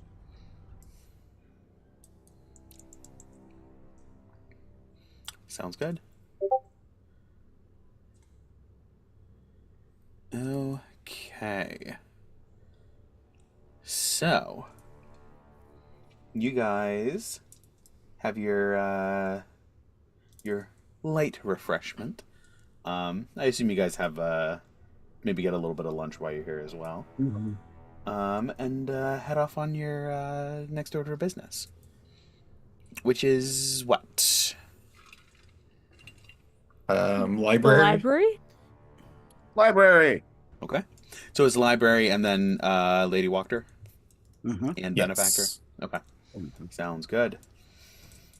You guys head to the library, and for Ned and Riss, you can't help but feel the sinking sensation of, oh, I hope we're really doing this. I hope this isn't, we don't get stuck in a loop. I know it was a dream, but it's the fear, not the fear, but the apprehension of like a Pavlovian response just gnaws at you on the inside a little bit. Thanks, I hate it. Aren't I good at describing scenes? As you guys continue around, headed toward the library. Actually, it'll be up here. You approach, you step up the steps, and push your way in. The bell jingles, and much to your relief, Alexei is not in the same place that he was the last time. He actually, at hearing the bell, pokes his head out because he had been in a side room, and his eyes light up when they see you, Riss. Oh, hey, hi. I didn't know you were going to be stopping by. How are you? You look good. How are you doing? Briss just kind of shares a glance with Ned at the "you look good" comment, like, no. No, I don't. But it's fine. That I is look true. like I've been through shit. We have not bathed. I almost died several times yesterday. Yes, very much so. Ah. They just kind of stand there for a second, like, mouth a little bit open, just kind of not sure how to respond to that before they kind of like shake their head and they just say, "Yeah, sorry. I came by to ask, do you know if we have any spells of the spell magic, spell scrolls?" The spell. I'd have to look. Those are. I don't remember. Um, Let me go look. I'll check. Sorry about that. Did I miss anything? Alexi told Riss that they look good. How are you doing? And everyone called BS in their heads on it. They were like, "No, we don't," but okay. Wait. Everyone called BS and Alexi saying Riss looks good. Yes, This looks like because they've been through war. yeah, Because you guys we have just been have. through war and you haven't really cleaned up, and you slept outside last night. So Riss is like got blood everywhere. There's dirt in their hair. Like, Mm-hmm. It's whole just nine. like disheveled. Yeah. I've seen kids roll into school like that. God. Oh my! All right. No, yes. but Well, CPS. when Alexi said that, Riss like shared a glance with Ned. Like, did he really just say that? Did he really? That is what you missed. But Got it.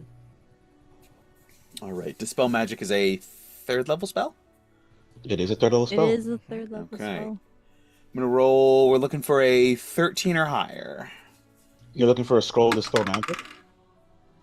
Yeah. If you get me enough gold, I can make it for you. And whatever how many days it takes to make. That'll be my backup plan then. Because I do have that spell. And I do have proficiency in Arcana.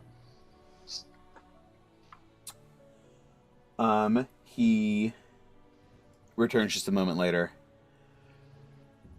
Sorry, the last one was taken a couple of days ago. They haven't gotten around to refilling it. Okay, that's fine. It's it figured I'd check.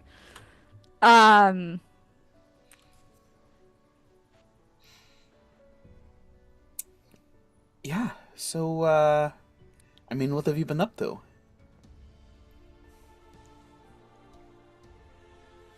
Oh, like wipes their cheek a little bit and like realizes they have blood. There's like dried blood. Like don't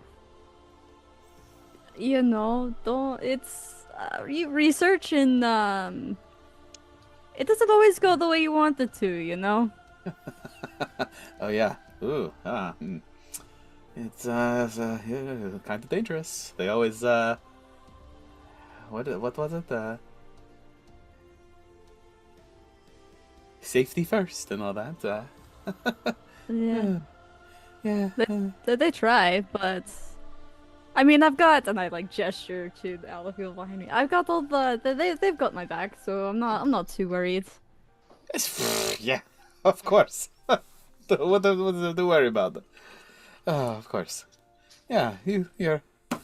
Oh, you're. It's so sad. So, yeah, nothing's going to happen. Of course not.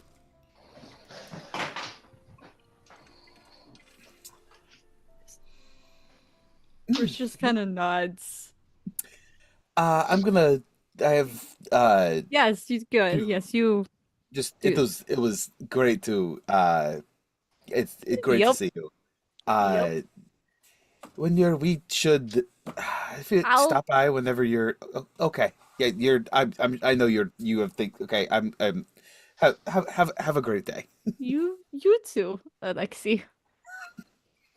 And he scurries off, red as a tomato. This is just fully face palming as he like turns around. Was Ned witness to all of this? Yes. Oh yeah. Yes. I think the whole party was. The whole party. You know, Riss, you two always had the most riveting conversations. It's amazing to see. Um, I've never been into romance books, but if I were to write one, it would go exactly like this. Please do not call that the romance. I mean, I'm God. screaming. It's just the dynamic between you two. It's great. Like, Just turns around and like pushes through the party to like walk out the door. Like Caesar turns. thank you for all the support, Nedro. I appreciate your friendship. Like obviously sarcastic. it's how I show my love. Is what I'll say as you're walking away. I need a Rislexi supercut.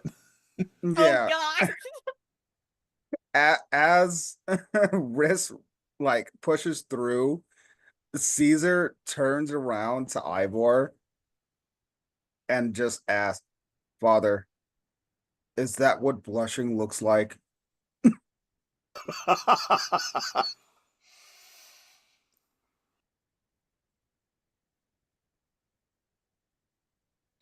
But yes, striking out at the library. Many people striking out at the library to this day. Damn it! I was gonna say it in more than one way, but you got there first. Exactly, in more than one way, for sure. Go ahead. I was gonna say, but yes, Nedro, if you want to make me that spell scroll, I've got potentially how much gold do you need? Let me find out because I gotta look at the rules. Okay. I Give have me a moment. 250. I think it's 50 per level, right? 2024 has rules that I don't remember if they're the same or not, Yeah. since they expanded it to anyone who has calligraphers or arcana proficiency can do it with spellcasting. Right. Anyways, we can come back to that. To Lady Walkers. Because God, that was God. Ah, I could actually hear you blushing. my It's favorite. not even like it's embarrassment blushing. It's not like the good kind of blushing. You're embarrassed No. for me. Right. It's So not an a good- embarrassment thing, but I can hear you smile just the same way I do at Dilton. Oh yeah. There was that pause So- there was me fully trying not to laugh. Mm-hmm. There was like a long pause in the middle of the conversation, like, don't laugh. Chris isn't laughing. Don't laugh. So You were trying to keep your composure, and you did a good job. I'm trying to say something. Hold on. So basically, the cost doesn't necessarily go up by. It does go up by level, but not by like a certain number. So they're all different. But a third level spell scroll would be 150 gold, and it would take 5 days of work, which each day be 8 hours. So it would be 40 hours total. And according to the rules, I'm pretty sure I can only do 8 hours in a day. So I can't like spend 16 hours in one day working on it and have that Right. count as two. Gotcha. Okay. You And then how could, long you we would just take a found level of the exhaustion. And my response to that is I can't take 2 days I can't take 16 hours to do it for one day because I see no reason to take exhaustion for that. So yeah. That's good. Scrolls. And I was gonna say it doesn't really matter because I don't think. Does the spell magic use my spell save DC at all?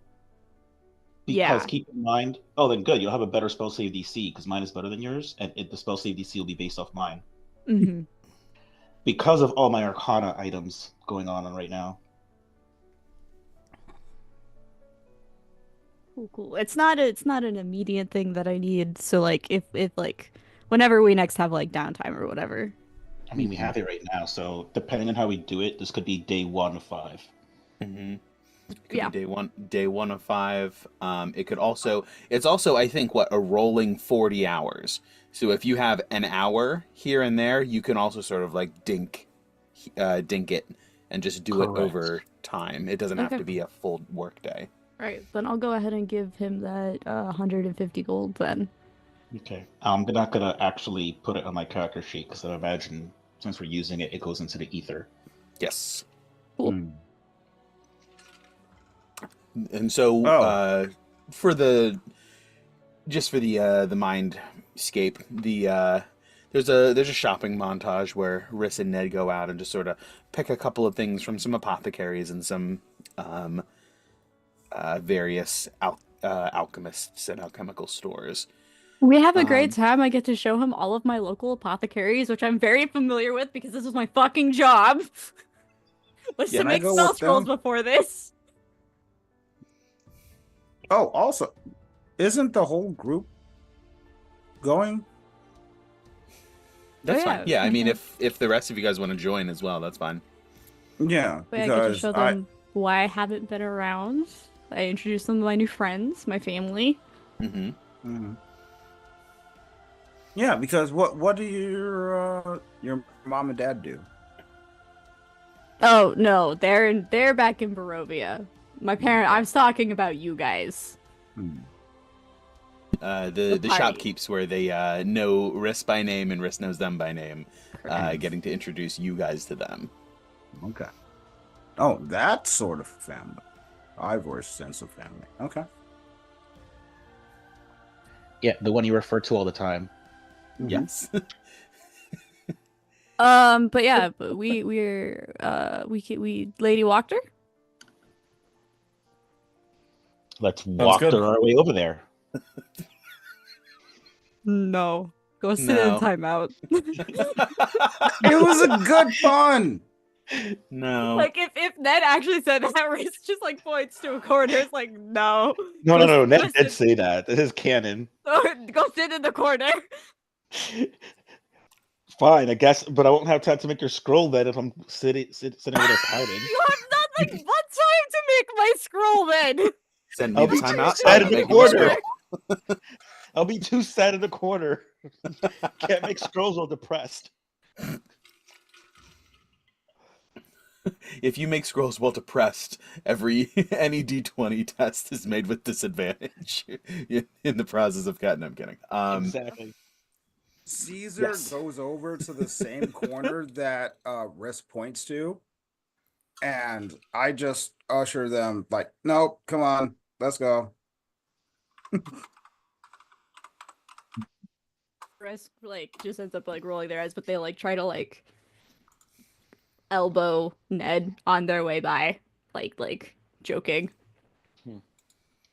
Wait, sorry, I missed that part before the elbowing. Ivor's moving the party along. Oh, okay. Yeah, I'm just like Yes. ushering you guys along, like, all right, enough joking. Let's get back to I Lady love Walker. that Riz and Ned's like full relationship is based almost entirely upon them ribbing each other. Mm-hmm. That was the goal. That was the goal. Makes me happy. It's great. So you guys head back toward the center of town to the town hall, where you once met Burgomaster. Oh my gosh, Vargas Valakovich. After being arrested by Izek Strasny. And compelled into service, where you immediately double-crossed him and started conspiring with Lady Wachter. Hanging him with the rope, with the leash that he gave you. You step in, and this flood of memories just sort of like triggers, and you are very quickly pushed through, those of you who experienced Valaki and were part of the original push to liberate it. Hey, I was here. I just You were wasn't here. I was in the mob, all right? Yeah, you are. I choose to believe that you were one of the ones that got violent. Oh yeah, absolutely. Riot. Okay. The I don't think you're ever gonna show anybody, but there's definitely like scorch marks where you like set some things on fire. Oh yeah, absolutely. With the kind of magic I have, absolutely. But those of you who were part of the original liberation mission, you can't help but remember all of these memories that come flooding in. However, it's a different energy. Perhaps it's slightly different lighting, where it's a little bit brighter, a little bit more well lit, a little bit more open. It doesn't feel as claustrophobic. It doesn't feel as oppressive. It still feels authoritative, but not overwhelmingly so. And you step in and you are taken into into a waiting room where you are instructed to remain, and Lady Wachter will be out to grab you as soon as she's ready. Not long after, she steps out, and an older woman, sort of still sort of like an athletic build, but she's thinner than you remember. Her wrinkles more pronounced. Her hair less pigmented and whiter than it was. The stress of the job seems to be getting to her, or her age, or some combination of the two. But she's definitely showing her age a little bit more. As she strides up, "This is very good to see you. Yes, please accompany me. Our benefactor is waiting for you in my office." And she turns and leads you guys in to a... I believe you guys have been in here once or twice before. It's nice. It's sparse. And the fact that it's remained sparse tells you that she's less worried about where she is and like how her position is set up, and more worried about implementing and exercising the authority she's been entrusted with.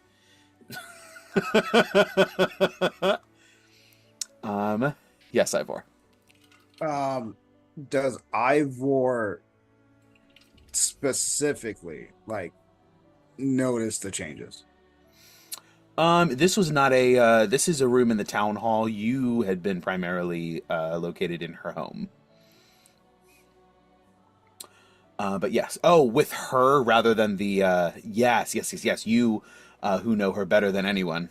Absolutely, you notice. You clock these right away. Yes. Definitely for you who knows her better, she's definitely stressed. The weight of the burden of the job is it weighs heavy on her, but she's not she's not a woman to give up and go quietly. Okay. So she's meeting it head on and really grinding it out. Okay. I didn't know if I wanted to roll for that or what. Given the backstory. Yes, absolutely. Thank you guys GM. step in? Yeah, of course. And you guys take some... There's a couple of seats arranged in front of the desk. And there is a figure in the office already. Tan, swarthy skin. He is fairly well dressed as far as Barovians go. Moderately well dressed as far as the rest of the world goes. Short dark hair, short dark goatee, slightly overweight. You can tell that he lives a good life. And he steps up to introduce himself and greet you. It's very nice to meet you. I am Thor Vickers. You may call me Thor. Thor, Thor, Vickers, Vicars. Does he have a hammer?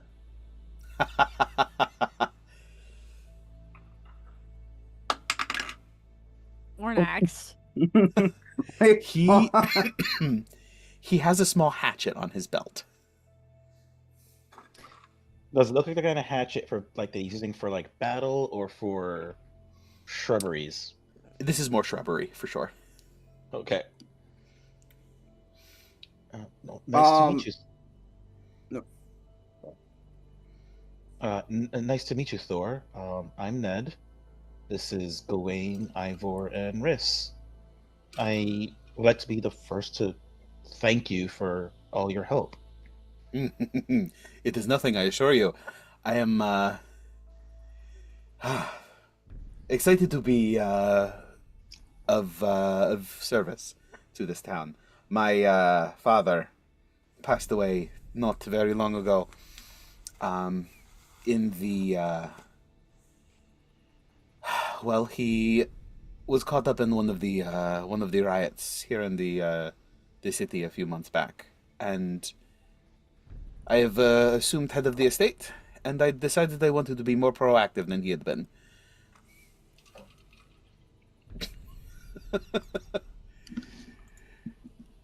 So, anything I can do to be of assistance, I am more than happy to do. Sorry, what did he say was the reason he's helping out? His father had passed away in the insurrection of the end in the change of power. He got caught up in one of the riots before they were extinguished. And he's taken the last couple of weeks to sort of settle into his position as the head of the family. And he has decided that he wants to be more active and a force for good in the city rather than just sort of sitting back and letting it coast. But I was informed that there was some specific resources that you all would benefit from at this moment. Is that correct? Really anything that would help with the creation of what we would call, I guess, consumable items, but also more specifically and more importantly, right now, I find myself with the capability to resurrect the recently fallen, but it does come at a price. I believe it is a diamond about this big, and he'll put up, like, he'll mime the size of the diamond that it needs to be, which is probably pretty small, I imagine. Like, yeah, not terribly large, but several carats at the least. Yeah, absolutely. And he turns to Lady Wachter. That would be not a problem to provide. There has been some seized in some recent investigations. There was a underworld CD character. He ran a counterfeiting shop, ring? I don't know if a ring would be correct. He ran a counterfeiting shop. It is unclear if he had been in contact with anyone else, but he was found murdered several weeks ago. But there were a number of component quality gemstones and other supplies that the city would be happy to provide, given your station. Wait, murdered? Is that been common here?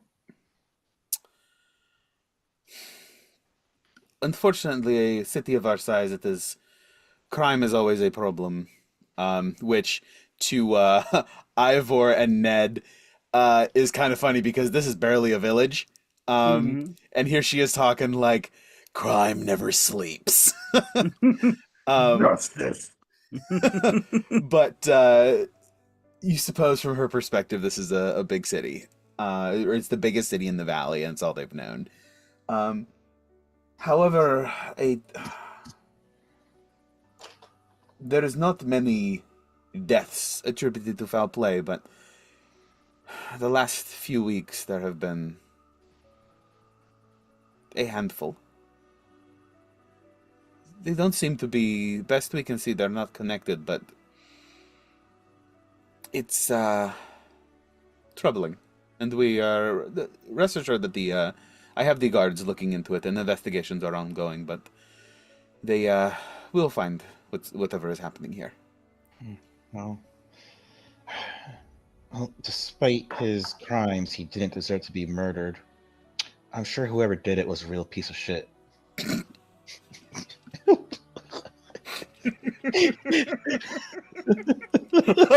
Wow. Speaking ill of the dead. Was this pre-stream? Did this happen before we started streaming? I don't remember if this was something that the chat would know. I mean, you can't throw shade if the mists are overcast. And to be fair, Nedro did say he would talk shit about her again when she was back. That is true. And we just, and we did our best. So, and also he's not really talking shit about her because he doesn't know this. Casey's talking shit, but Ned's not. It's great. Okay. But yes. I mean, there have been a few others, but he is the most notable one. The only one certainly the only one with any alchemical components that you all would be interested in. Thor speaks up as well. But I would be more than happy to allocate some of my resources to a discretionary fund for other more common components. I'd be happy to. How does a preliminary 500 gold sound? And then we can reevaluate from there. DM, sorry, I'm trying to remember. How much does it cost to make a second level spell scroll? It's 100. I have the list right next to me.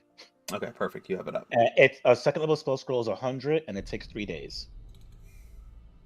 So theoretically, just to get mounts back for everybody, that's going to cost us 300. Just to get you guys Ares, Matar, and Canis back. And 9 and days. Plus, if we want to get Yana, her mount. So then 4. So then it'd be 400 plus 12 days. Yeah. So, just so everyone's aware. We don't have a solid plan for what we're doing next, so this might just naturally be that many days anyway. Do we have that much time until the... Well, that was my actual question for Steven. Based on like what we've been seeing as we're coming over here, does it still look like at the end of Barovia, or does for some reason Stradiana Grande coming into power fix that? Of that name. That would be a follow-up with Ludmilla, who Riss has been in communication with. And we can... Ludmilla said she would contact me when she had information. Mm-hmm. There will be a reply that we can discuss once we're done with Thor and Lady Wachter. Got it.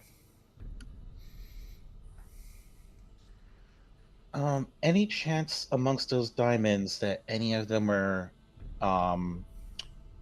ground into dust? There is one spell that's not quite as important as the one that Gawain wants to cast, but could be useful that requires that component. And just for you, it's Greater Restoration. It needs diamond dust worth 100 gold. Yeah, of course, that could be provided. These there is no more investigative value, so they could be allocated as they have need. How much do you need? Well, in order to cast a spell, I would need, I don't know, I'll say like this much, whatever, 100. Unfortunately, that spell does consume it, so however much you're willing to let go would be useful. I would still allocate most of them to Gawain's spell, which would get us out of more trouble in any case. Of course, absolutely. I will requisition 3 diamonds for you, Gawain, and have a 4th ground down into 3 into 300 gold of diamond dust for you, Nedro. Perfect. I do have a question, though. Yes. It's been in my experience that people who are wealthy rarely, if ever, give like you are right now without wanting something in return. Is there anything in particular that you're striving for? And it's okay if it is. It's no judgment at all, but it's just good to know what everyone, how everyone's plans are aligning and what we all want. Well, Thor pipes up. I would be lying if I said this was purely altruistic. Does he pop too? Yeah. With the fall of House Valakovich, it is leaves a bit of a power vacuum. Lady Wachter has been able to step in as the political, to cover the political day-to-day and affairs, but the balance of power has shifted, and I wish to position my house as one to be able to capitalize on some of this vacuum, step in and fill some of the void.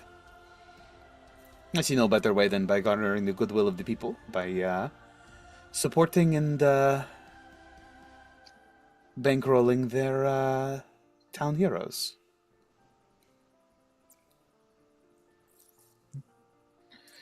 Well, I don't necessarily see anything wrong with that. I agree. You're putting your money to what could be a good for the people here. So, sure. Thank you for being so honest. Of course. Can I also, with that being said, insight check him? Yeah. It's just... Yes, you may. May I join in on that as well, DM? With my mighty +0, you know this will go well. Can the whole group do it? Yeah, anyone who would like to do a insight check may go ahead and do so. And you should, because I got a 4. I swear to God, I forget a 3. Gonna use knowledge from a past life. I don't have that. I 19. do. Oh, it's not great. I was so close. I got a 19. I'm going to use my D12 because we're getting to 10 o'clock, so fuck it. It's a 13. Yeah, fuck it. Use it. Oh, damn.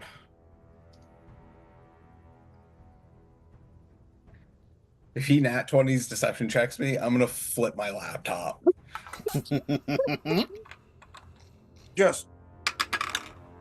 Insight. Yeah, okay. Only plus 2, so I thought. That's a 30 from Gawain. I rolled a 10 on the D12.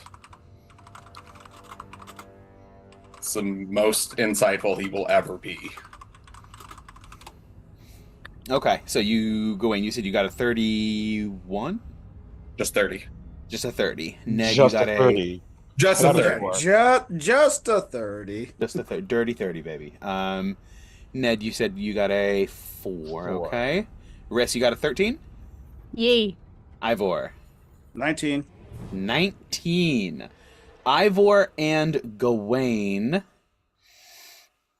There's definitely more to this story than he's telling you. He's passing himself off as altruistic, and you're pretty sure he's more political than there's more machinations and there's more politics at play here than he's leading you to believe. As a shopkeep, does Ivor get any more information? I'm gonna say no. This isn't so much business. This is more politics. Politics. Okay. So if Nedro canonically read the Game of Thrones books, can he get advantage on this? But between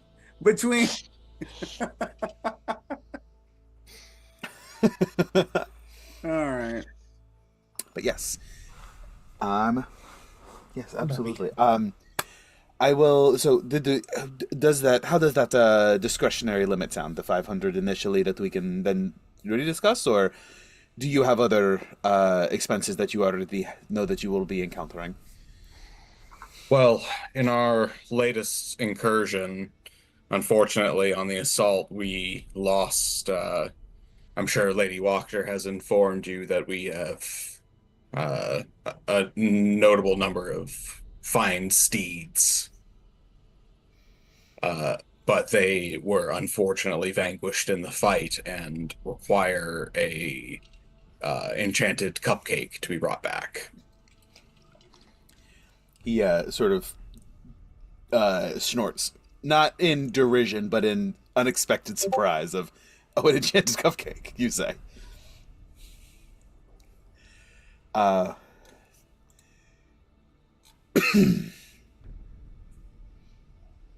And so, how much would that bring the total to? Well, between that would be uh let's see, Ivor, Nedro, Riss, and then our compatriot Yana, who is we are currently in the planning stages of liberating from her confines. I assume not here at the city jail. No, no. I'm gonna look. Gawain's gonna look towards the rest of the group and just kind of give. Go Reese is ahead. kind of shaking their head like, don't say anymore.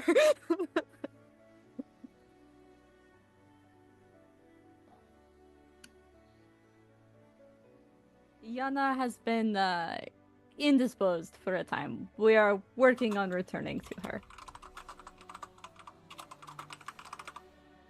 But she will be rejoining us soon, therefore we need enough of the enchanted cupcakes for her. One for her as well. These, besides being fine companions, do aid us in battle and in mobility, getting from place to place in the valley with some speed. Very well. Yeah, of course, absolutely. And I'm sorry, you said that this was 4 of them? Correct, yes. And I believe that would cost, it cost me about 100 gold pieces to summon them before. Okay. How about this? I will have you can give your information to you can all of these logistics Lady Walker can take care of. I will send over 800 gold, and then if you have anything that you require beyond that, just keep an itemized list, and I would be happy to reimburse. Understood. That is greatly appreciated. Thank you, Thor. Of course. When you did you have a chance to retrieve the rock carcass? Yes, that I did. That I did.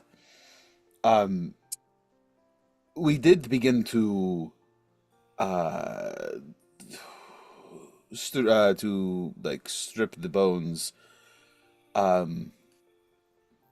Did you have a specific plan for what you wanted to do with the meat and the bones and all of the all of that? Well, I figured that the bones could be used for if there are any various, I'm sure rock bone has to be rather strong to support that much weight in flight. So you may be able to use it for some construction means, but also I figured that the smaller bones we would be able to make into stock and then concentrate that down into a gloss so that we may keep it longer for the citizens. And for the rock meat itself, we could start disseminating that amongst the citizens of Vallaki and the Kresk citizens that are in the temporary quarters to make sure that they are also fed appropriately. And anything that is left in excess, we can dry age so that it lasts longer. We will lose some in the process, but it will last longer in the over the season. Very well. Yes, of course. I can see to it that that is all taken care of. Were you able to find the rod that I wrote to you about? Yes. Yes. I have that back at my estate. I will have that sent over to... I'll connect with Lady Wachter and have that delivered here to be routed to you. Understood. Thank you very much. Of course. Of course. However I can be of service. So that that is my aim. He checks his pocket sundial. Oh, if you will excuse me, I have many more meetings that I need to attend to, but it has been lovely meeting all of you, and I very much look forward to our continued working together. And he gives you guys all like a handshake on the way out. And he turns to Lady Wachter, I'll have all of those sent over to you, and you can redirect them to whatever they need. And he heads off. As soon as he's out the door and it closes, Lady Wachter's face shifts subtly but noticeably of like, ah. Exasperation or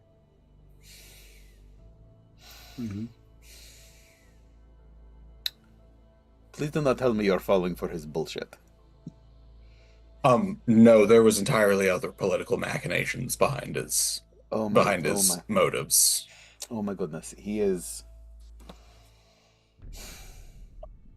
as one of business as myself, I find that disparaging. That's the only way I can sort of phrase it.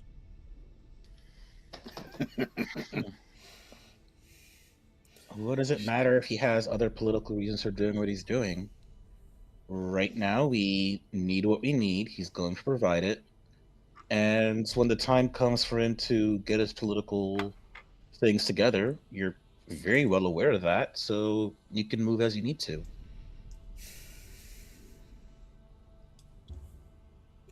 I suppose gift horses and all.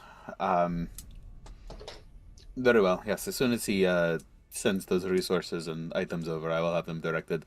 I assume you are staying at the Blue Water Inn? Yes, my lady. Very well. Yes. I will have them delivered to Danica for your pickup at your convenience. Riss looks like they were gonna speak up, but then they kind of just slowly put their hand down. Oh, So you are aware, my lady, we have recently had to undertake a mission to help resuscitate a friend. And it took us down to the swamps of Perez. That's the right location, right, DM? Yes. Okay, thought so. You watch her facial journey of, oh, why would you? Oh, how did you? What happened? And she finally, what happened? She says to all of us, covered in mud and blood. Yes, yes, And looking yes. like we've you been met through with your hell. benefactor, looking like absolute garbage. Riss just kind of raises their eyebrow at her when she asks what happened. Like looking down at like all of us, like, what do you think happened? That's such a good gif. oh! I am so stupid. For all of you in chat, I am so sorry. You're probably yelling at me. Those in the VOD frogs, I love you. Ivor could have done a very useful thing. Prestidigitation. Yeah. party. Now you clean yourselves up. Mhm. Well, yeah, but honestly, would you trust an adventuring party that came in like completely like shiny and all clean? Like, wouldn't you want them to be a little rough and tumble? It's all Also- pre-game. Also, Risk can cast that too, so it's not just you. Mhm. Mm. Riss has other shit on their mind, okay? Leave Riss Mhm. alone. Never. Riss Never. had a really bad, like, 48 hours, alright?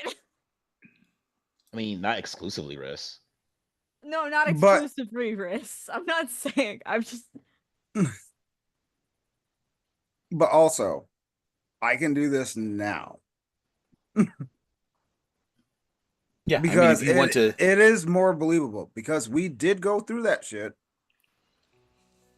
And now Ivor is just gonna go around the party and clean everybody up because he doesn't want the rigmarole. sounds good. So yes, as you work your way around cleaning everybody up, Lady Wachter plans the logistics. I will have the gold and the diamonds and the diamond dust and it was a magic item, right? A rod of something. I'll have that all sent to your sent to Danica. It'll be available for pickup.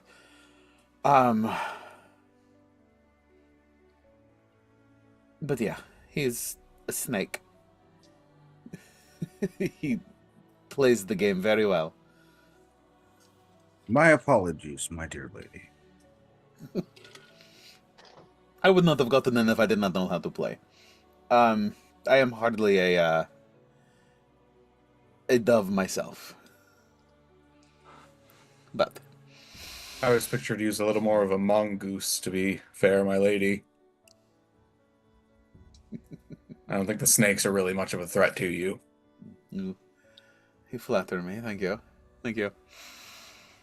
Was there anything else? Anything else I could be of service?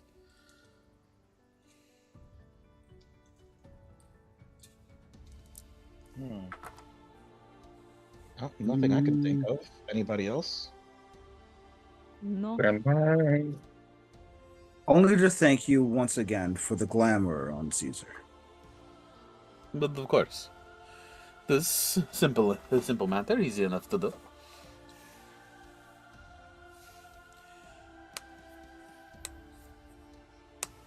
No, I got nothing. Very well. If there is no other business, then I will bid you good day. And please do not hesitate to reach out if any other issues come up or there is any other assistance that you require. And the city here is in your debt and would be happy to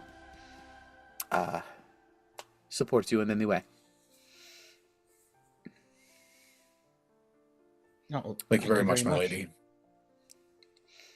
And as you guys are ushered out, she returns to whatever work she had been doing ahead of time. And you guys are free to engage with whatever you're doing. What's the blacksmith doing? I need everyone. Oh, we do need I need everyone sorry, to give me go a ahead. perception check. No. cider As scent, you cider guys- scent based. This is more sight. Natural 1. Oh, Oh. boy! Oh, What the buddy. Stop Big that! swings. Everyone else tell me what you got first. I need to know if I need to add juice Can I onto roll this. for Cesar? Yes. Is that a separate roll? Yes. Separate roll. Okay, Perception. Yes. So 21. Ivor got an 11 and Cesar got a nat 20. Okay, cool. I got a 14. Okay. If Caesar got a nat 20, I don't need to use my thing. I don't know what he sees. 21 from Gawain. Oh, perfect. Okay. Ned, you pinned it as well. Cool. So, Gawain, you got a 21. Mm-hmm. Cesar got a nat 20. And then Ned got a nat 1. Riss, what'd you get? 14. 14.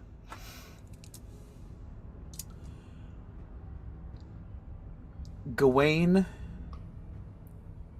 the back of your neck bristles, almost as though a sixth sense of someone watching. And you turn and you glance across the crowd, and you almost miss them, but Cesar just sort of like, rather than feeling watch, Caesar's just always watching, and sees a small elderly woman sitting at a sitting on a bench outside a flower shop across the way with a cup of tea and just sort of sitting there sipping and just staring. Once you see her, it's obvious. However, she is wearing darkened glasses, kind of like Ned's, that sit just below her eyes. What color? And Mine it are would blue. be yours are blue. These are just a gray. Boring. Are they circular like mine? Yes, very Coke Cool. bottle. Mm. And it's very obvious once you see, but hard to pick up otherwise. And as are you? Caesar clocks this, and you do as well, Gawain, because of what Caesar's not very subtle about this. So you can sort of trace his gaze back to this elderly woman. What are you doing with this? In very quickly in both, because I think not all of us speak Celestial, but it's like half and half between Celestial and Draconic. So I'll just very quickly in Celestial Draconic. say, in Celestial, I'll start with someone staring at us, 10 o'clock, elderly woman. Caesar's clocked her already. And then I'll repeat that in Draconic very quickly. And I'll understand it both times. Oh, you do have both those languages. Yeah. I have Celestial, so I appreciate Celestial inclusion.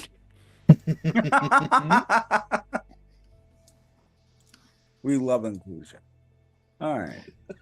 Listen, Riss didn't have very many opportunities to learn different languages in Barovia, okay? What the amount of books you have, you should have a lot more languages. But they're all from Barovia. I understand it, but It's not like you can really learn Dwarvish from a bunch of Barovians. Like there's Right, no it's like I dwarves know around. Barovian because I lived in Yeah. Barovia and all the books are from here before, the borders got shut. But as a historian, They would call it Dwarvish. Dwarves As a would call it- historian, they don't have access to books that don't exist. They can be they can be the best historian in the world. If it doesn't exist, they don't have it. Correct. Yep. I come from a floating city. I don't know what's going down there.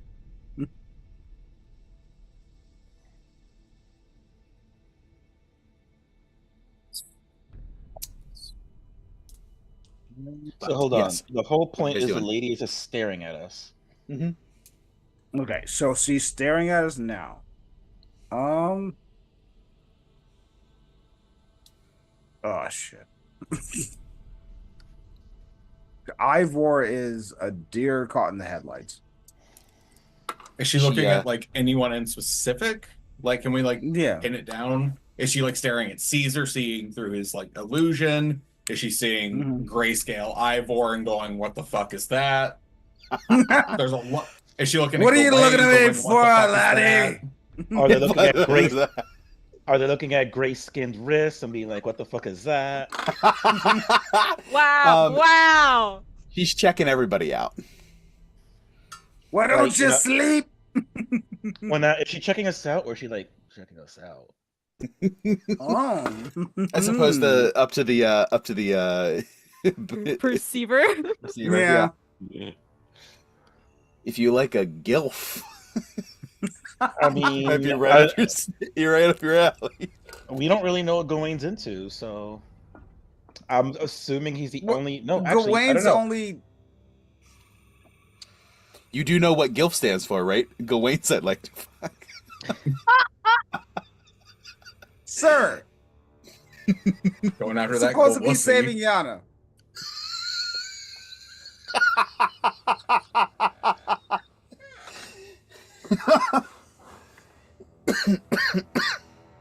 Makes me happy. Okay, yes. Are you guys doing anything? As you clock this, she does. There's a moment where you guys all sort of like, hey, something's happening. She sees you saying something, but she's too far away to hear. But she sees you guys sort of like look over and look at her, and she takes a sip from her tea and sets it down. She stands up with her her saucer, her teacup and saucer in one hand, and her cane in the other, and it sort of begins to walk over back toward the shop where she was sitting right outside. Can we just get a vibe check?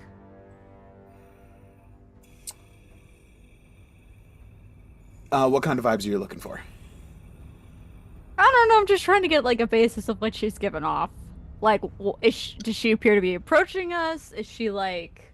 Oh no, she disengages, like she breaks eye contact and then begins to walk away back toward, presumably there's a little cafe, a little coffee shop where she had gotten her drink, and is heading back to deliver the dish. And Yes, we've never Ivor. seen this person before. No. Ivor will approach with Cesar. But Cesar walks up, and as she sets her like Well, stuff down. don't go too far down that thought just yet. You are moving to approach her. She's a solid 30-40 feet away. So she goes in, she turns, and you guys are moving. You're gaining on her, but unless you're going to try to like run her down and make a scene of it, she gets to the store before you do, and steps in, drops the. Are there windows? There are some. This isn't like a full windowed building. Yeah. Before I want Ivor this the right property. before Ivor gets too crazily far down this, Riss very quickly asks, obviously looking like they're about to cast a spell, I was like, do you guys want me to follow her in Celestial? To those who understand Celestial. Ooh. I suppose so, if everybody's still concerned. I They think cast that's in- just Gawain. To be with fair, that- it's not like we haven't been stared at before. Riss doesn't wait for that, is already invisible, and is booking it to follow them. Give Man. me just a Well, general dexterity check. Okay. Could be worse.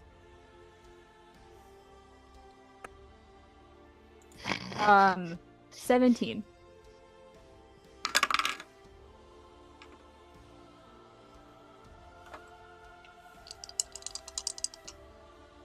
Get your ankles broken by a grandma. She Ye- throws a ye- fireball at you. You're booking it. You see her step into this little shop, and then there's a short window where she does break line of sight, and as you sort of step into the, you're invisible. Are you going to open the door while invisible, or are you going to try to catch I'll it just, and like sneak in? depending on when I get there, if I can sneak in the door without moving the door. Actually, no, I won't go in the shop. I'll just look through the window. Look through the window. Okay. Sorry, I Yeah. thought better. I was like, how am I gonna get out of the shop? It's okay. Hmm. Give me a perception check. Oh, that's a dirty 20. Dirty 20. Hey. You catch you see what appears to be her teacup back on the counter to be taken back by the proprietors of the establishment, and you see just like the end of her dress, like the cuff of her dress, swirling as she sort of rounds a corner. Um,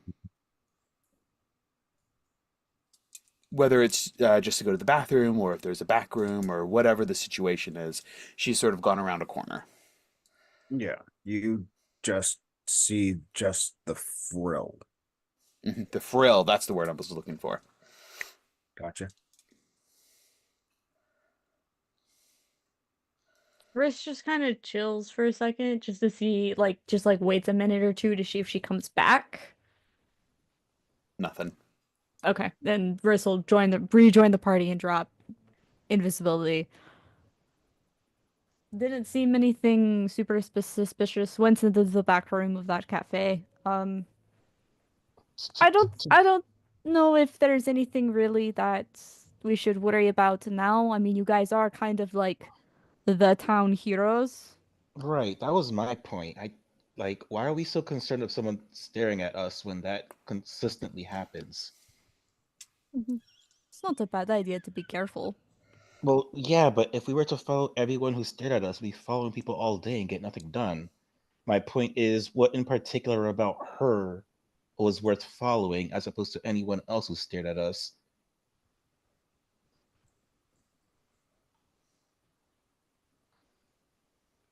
How many people are around this area? A good bit. This is This is in the center of town.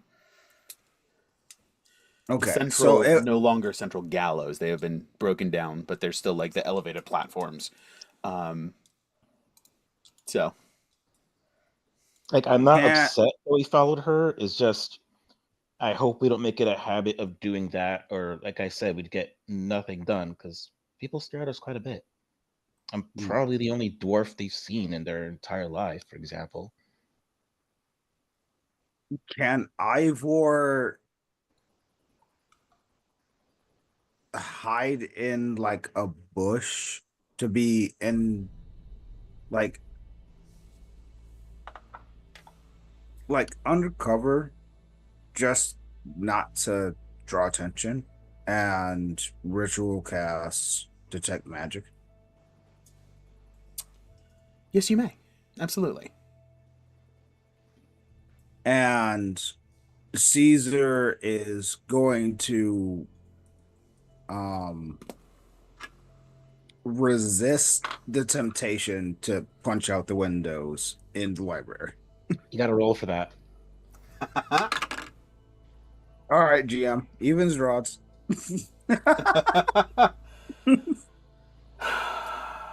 Odds are always in Oh, my favor. we're really doing this? All right. Do you need assistance? Okay, so is evens break, odds not break?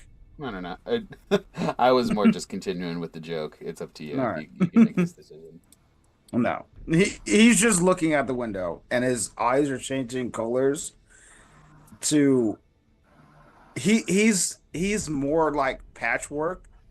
And for those of you who have seen any Dragon Ball Z, Frieza, when Trunks comes back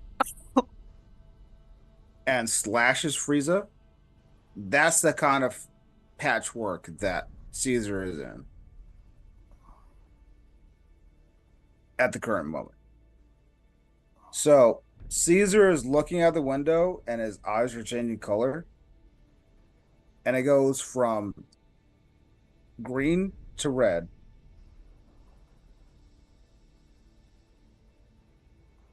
Back to green. Mm-hmm. And he's like, nope, Father wouldn't like that.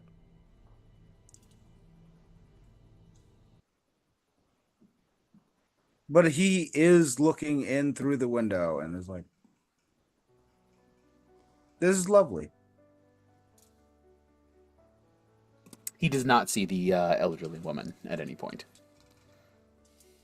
And Echo is looking at Ivor going behind the bush. What are you going? You leaving me here? Well, hey, how are you? Haven't caught your names yet. And Echo is just chatting it up with the rest of the party. Yeah, absolutely. All right. So as you guys head off in the direction of, I presume, the Blue Water Inn, or wherever, whatever business you have elsewhere, you guys head off. So, I'm sorry. Go ahead. I was just gonna say, I think I need to at least check in with Alice because she was making some stuff for me. But Oh yeah, Alice. Yeah. she was making the cold weather clothing for everyone. Mm-hmm. Out of the direwolf pelts. Did we pick up the silver bullets? Yeah. Yes. Yeah. Yeah. Excuse me. Yep. So I don't think we really. I mean, I'd love to just check in with Yvonne just to see how he's doing, but other than that, I don't think we really need anything from him. Okay. So check-in goes well with Yvonne. He's doing well. Business is good. He appreciated the challenge of working with the silver specifically and putting it into this unique shape, as well as getting an insight into this this weapon that Ivor carries just a little bit more. He's glad you guys are doing well. He's glad you guys are doing well, and looks forward to the next project that he can work on with you guys. Headed to Alice. She has... It's been several days, right? She's completed, we'll say, 2 of the 5 sets. Okay. And just given another couple of days, she'll have the other 3 complete. She's definitely not doing this for, like, the money, like, because she needs it. She's doing it for the passion. And so she's the kind of crafter who just inhales projects and then is like, give me another one. So she doesn't, like, take her time and enjoy the process. She's like, let's go. So she's like she's like deep. She's like elbows deep in the 3rd one. And she kind of snaps at you a little bit as you come to check in on her because she's in the middle of it. Very much genius at work. Leave me alone. Yeah, I have 2. I'll have them for you in a couple of days. Very Edna mode as the more I think about it. Undiagnosed ADHD. Gawain's going to just go and like get a little pot of tea ready, just place it like behind her so that she can have it once she's out of the zone. I'll put a little like tea candle underneath it to keep the tea warm. Nice. And I'll just put a couple little cakes that I had made a couple of days ago. Just to make sure that she's, you know, eating and getting her fluids. Thank you. Thank you. I'll take care of it. Or thank you. I'll take care of it. She doesn't do words. She just sort of like she like shoos you out like you're a stray cattle. I'll talk to you when they're ready. No capes. And no capes. Yes. So you checked on her. She's an interesting one. She is thoroughly. You can tell that she's enjoying working with a rock feather, though, um, just because it's such a novel material. Mm-hmm. Really, really feeding her addiction there. um, yep, Yvonne's doing well. Alice is doing well. And you guys are headed back to the Blue Water Inn. You do have some time. Are you going to try to take some downtime? Since Downtime. that's working. You after it's a few hours, like it's probably 7-ish, when a package arrives for you from Lady Wachter. Has the 800 gold or 80 platinum, I should say, from Lord Vickers. It has the unactivated immovable rod, and Okay. it has the 3 diamonds worth 300 gold each, and it has Okay. the 3 portions of diamond dust worth 100 gold each. Sweet. Did we want to try did we want to do the Tome of Strahd today? Yes, I but could I get some certainly do. potions going before we go into that? Just so they're going while we're in there. Well, I need 4 hours to uncode it. Oh, okay. So, but as soon as I'm done, we have an hour where we're gone in the book. Alright, so I'll work on, while you do that, I'll start working on your scroll. DM, Yes. if all of us combine our efforts, could we speed up the process in the journal? Like how much time you're in the journal IRL, or how long it takes to decode it? Decoding. No, unfortunately, the person who's attuned to it is the one who decodes it. Okay.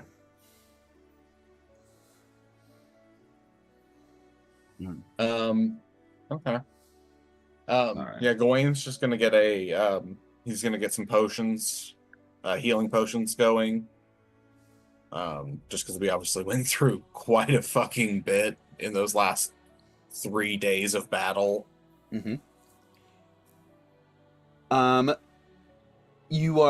sure you're welcome to borrow Ned's vials, so you can get all 8 going or you can try to get all 8 going if you would like.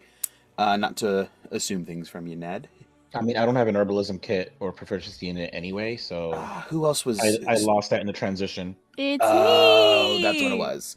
You got it. It's Okay. me! I can use borrowed knowledge to get it. Oh, that's cool. Okay. 'Cause fuck you. So, How many? I mean, you But don't I can have only to cast if you don't want to. on myself, and I'm busy doing other things. So Oh, that's fine. Yeah, you don't have to if you don't want to. We'll stick with since it's not on his current character sheet. Right now, we'll just stick with the 4 at a time per person. So go ahead, give me a survival check? I think it was. I think it was wisdom plus proficiency. Yes. If that's not survival, you can add your proficiency. Yeah, I'm not proficient in any survival or any wisdom-based skills. Mm-hmm. Okay.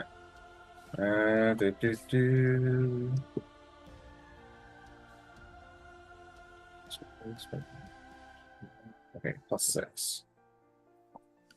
It's a 24. 24. Yeah, Or, sorry, absolutely. no, 20. Sorry, 25. 25. No, that makes a difference. 19. The two, all 4 vials are mixed and set, and are good to go during these initial couple of hours. Alrighty. Sounds good. And then Ivor, anything you want to do with these 4 hours? Because crafting can now be broken down hour at a time. So if you have things that you would like to do, you can allocate 4 hours to that. How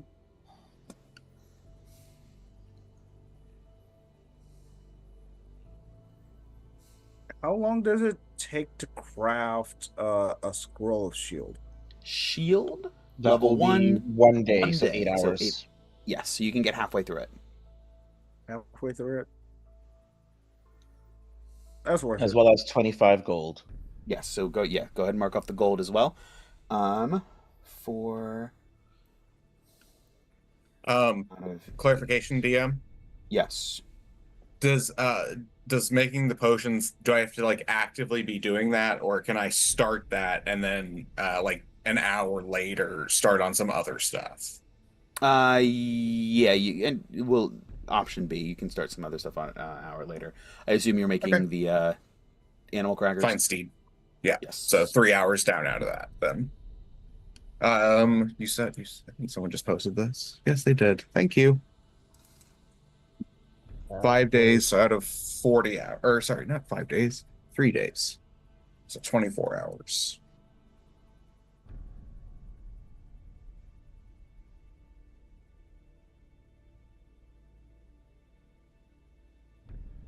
All right, and dispel magic is 3, so that's 40. Oh, I put a counter for myself on the. Okay, perfect. And I pinned it. Excellent. Cool. Cool. So we got that going. Riss is working on chapter 2. I will have that prepped for next week. And that seems a perfect spot to call it for the evening.